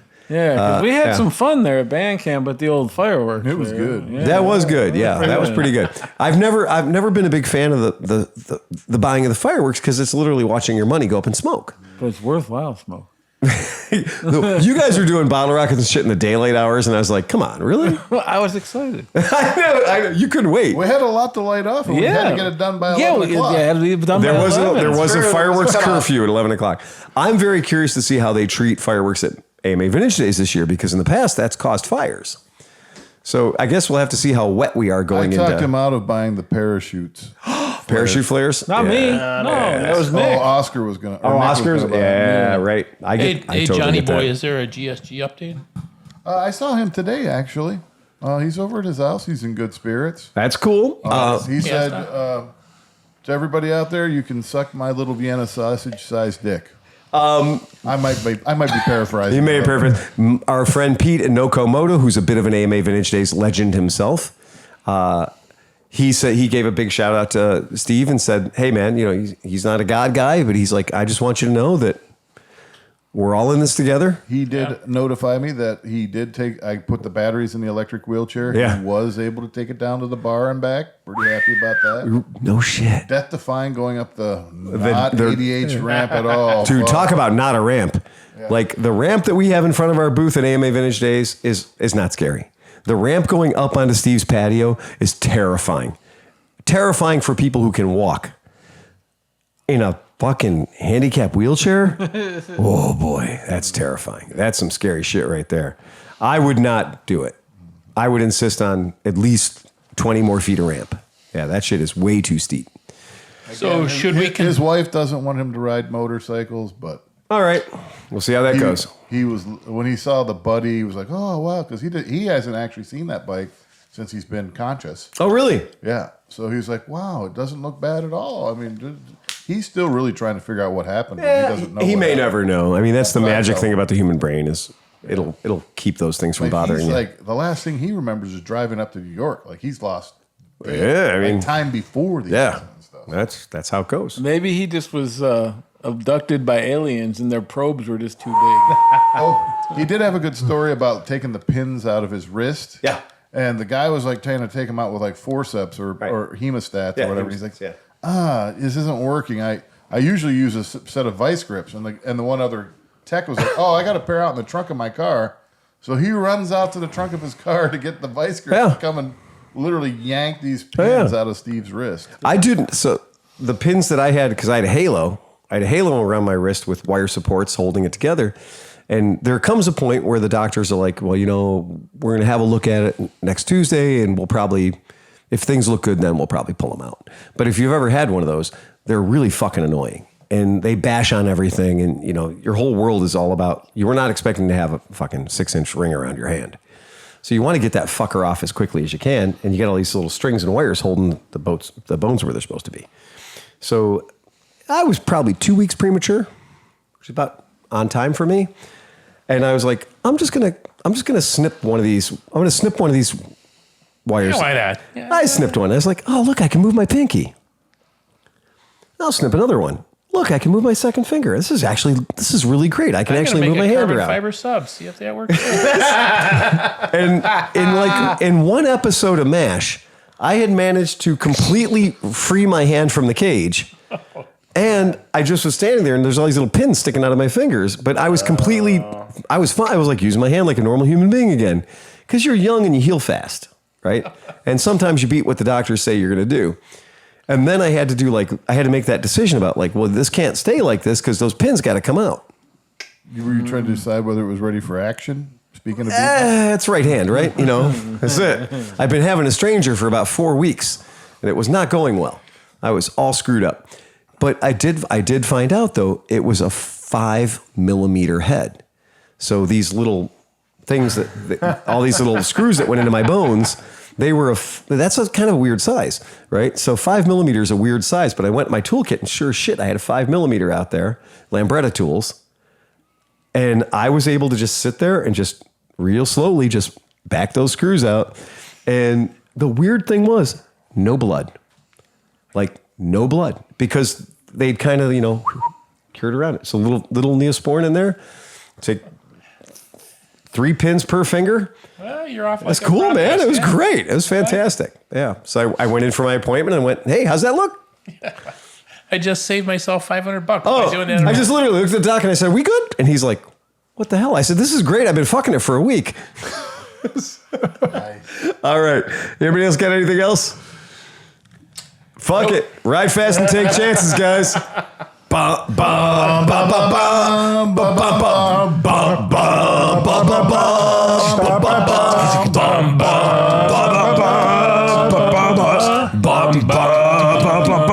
right, hit the red button, Sleepy. Get us the fuck out of here, man.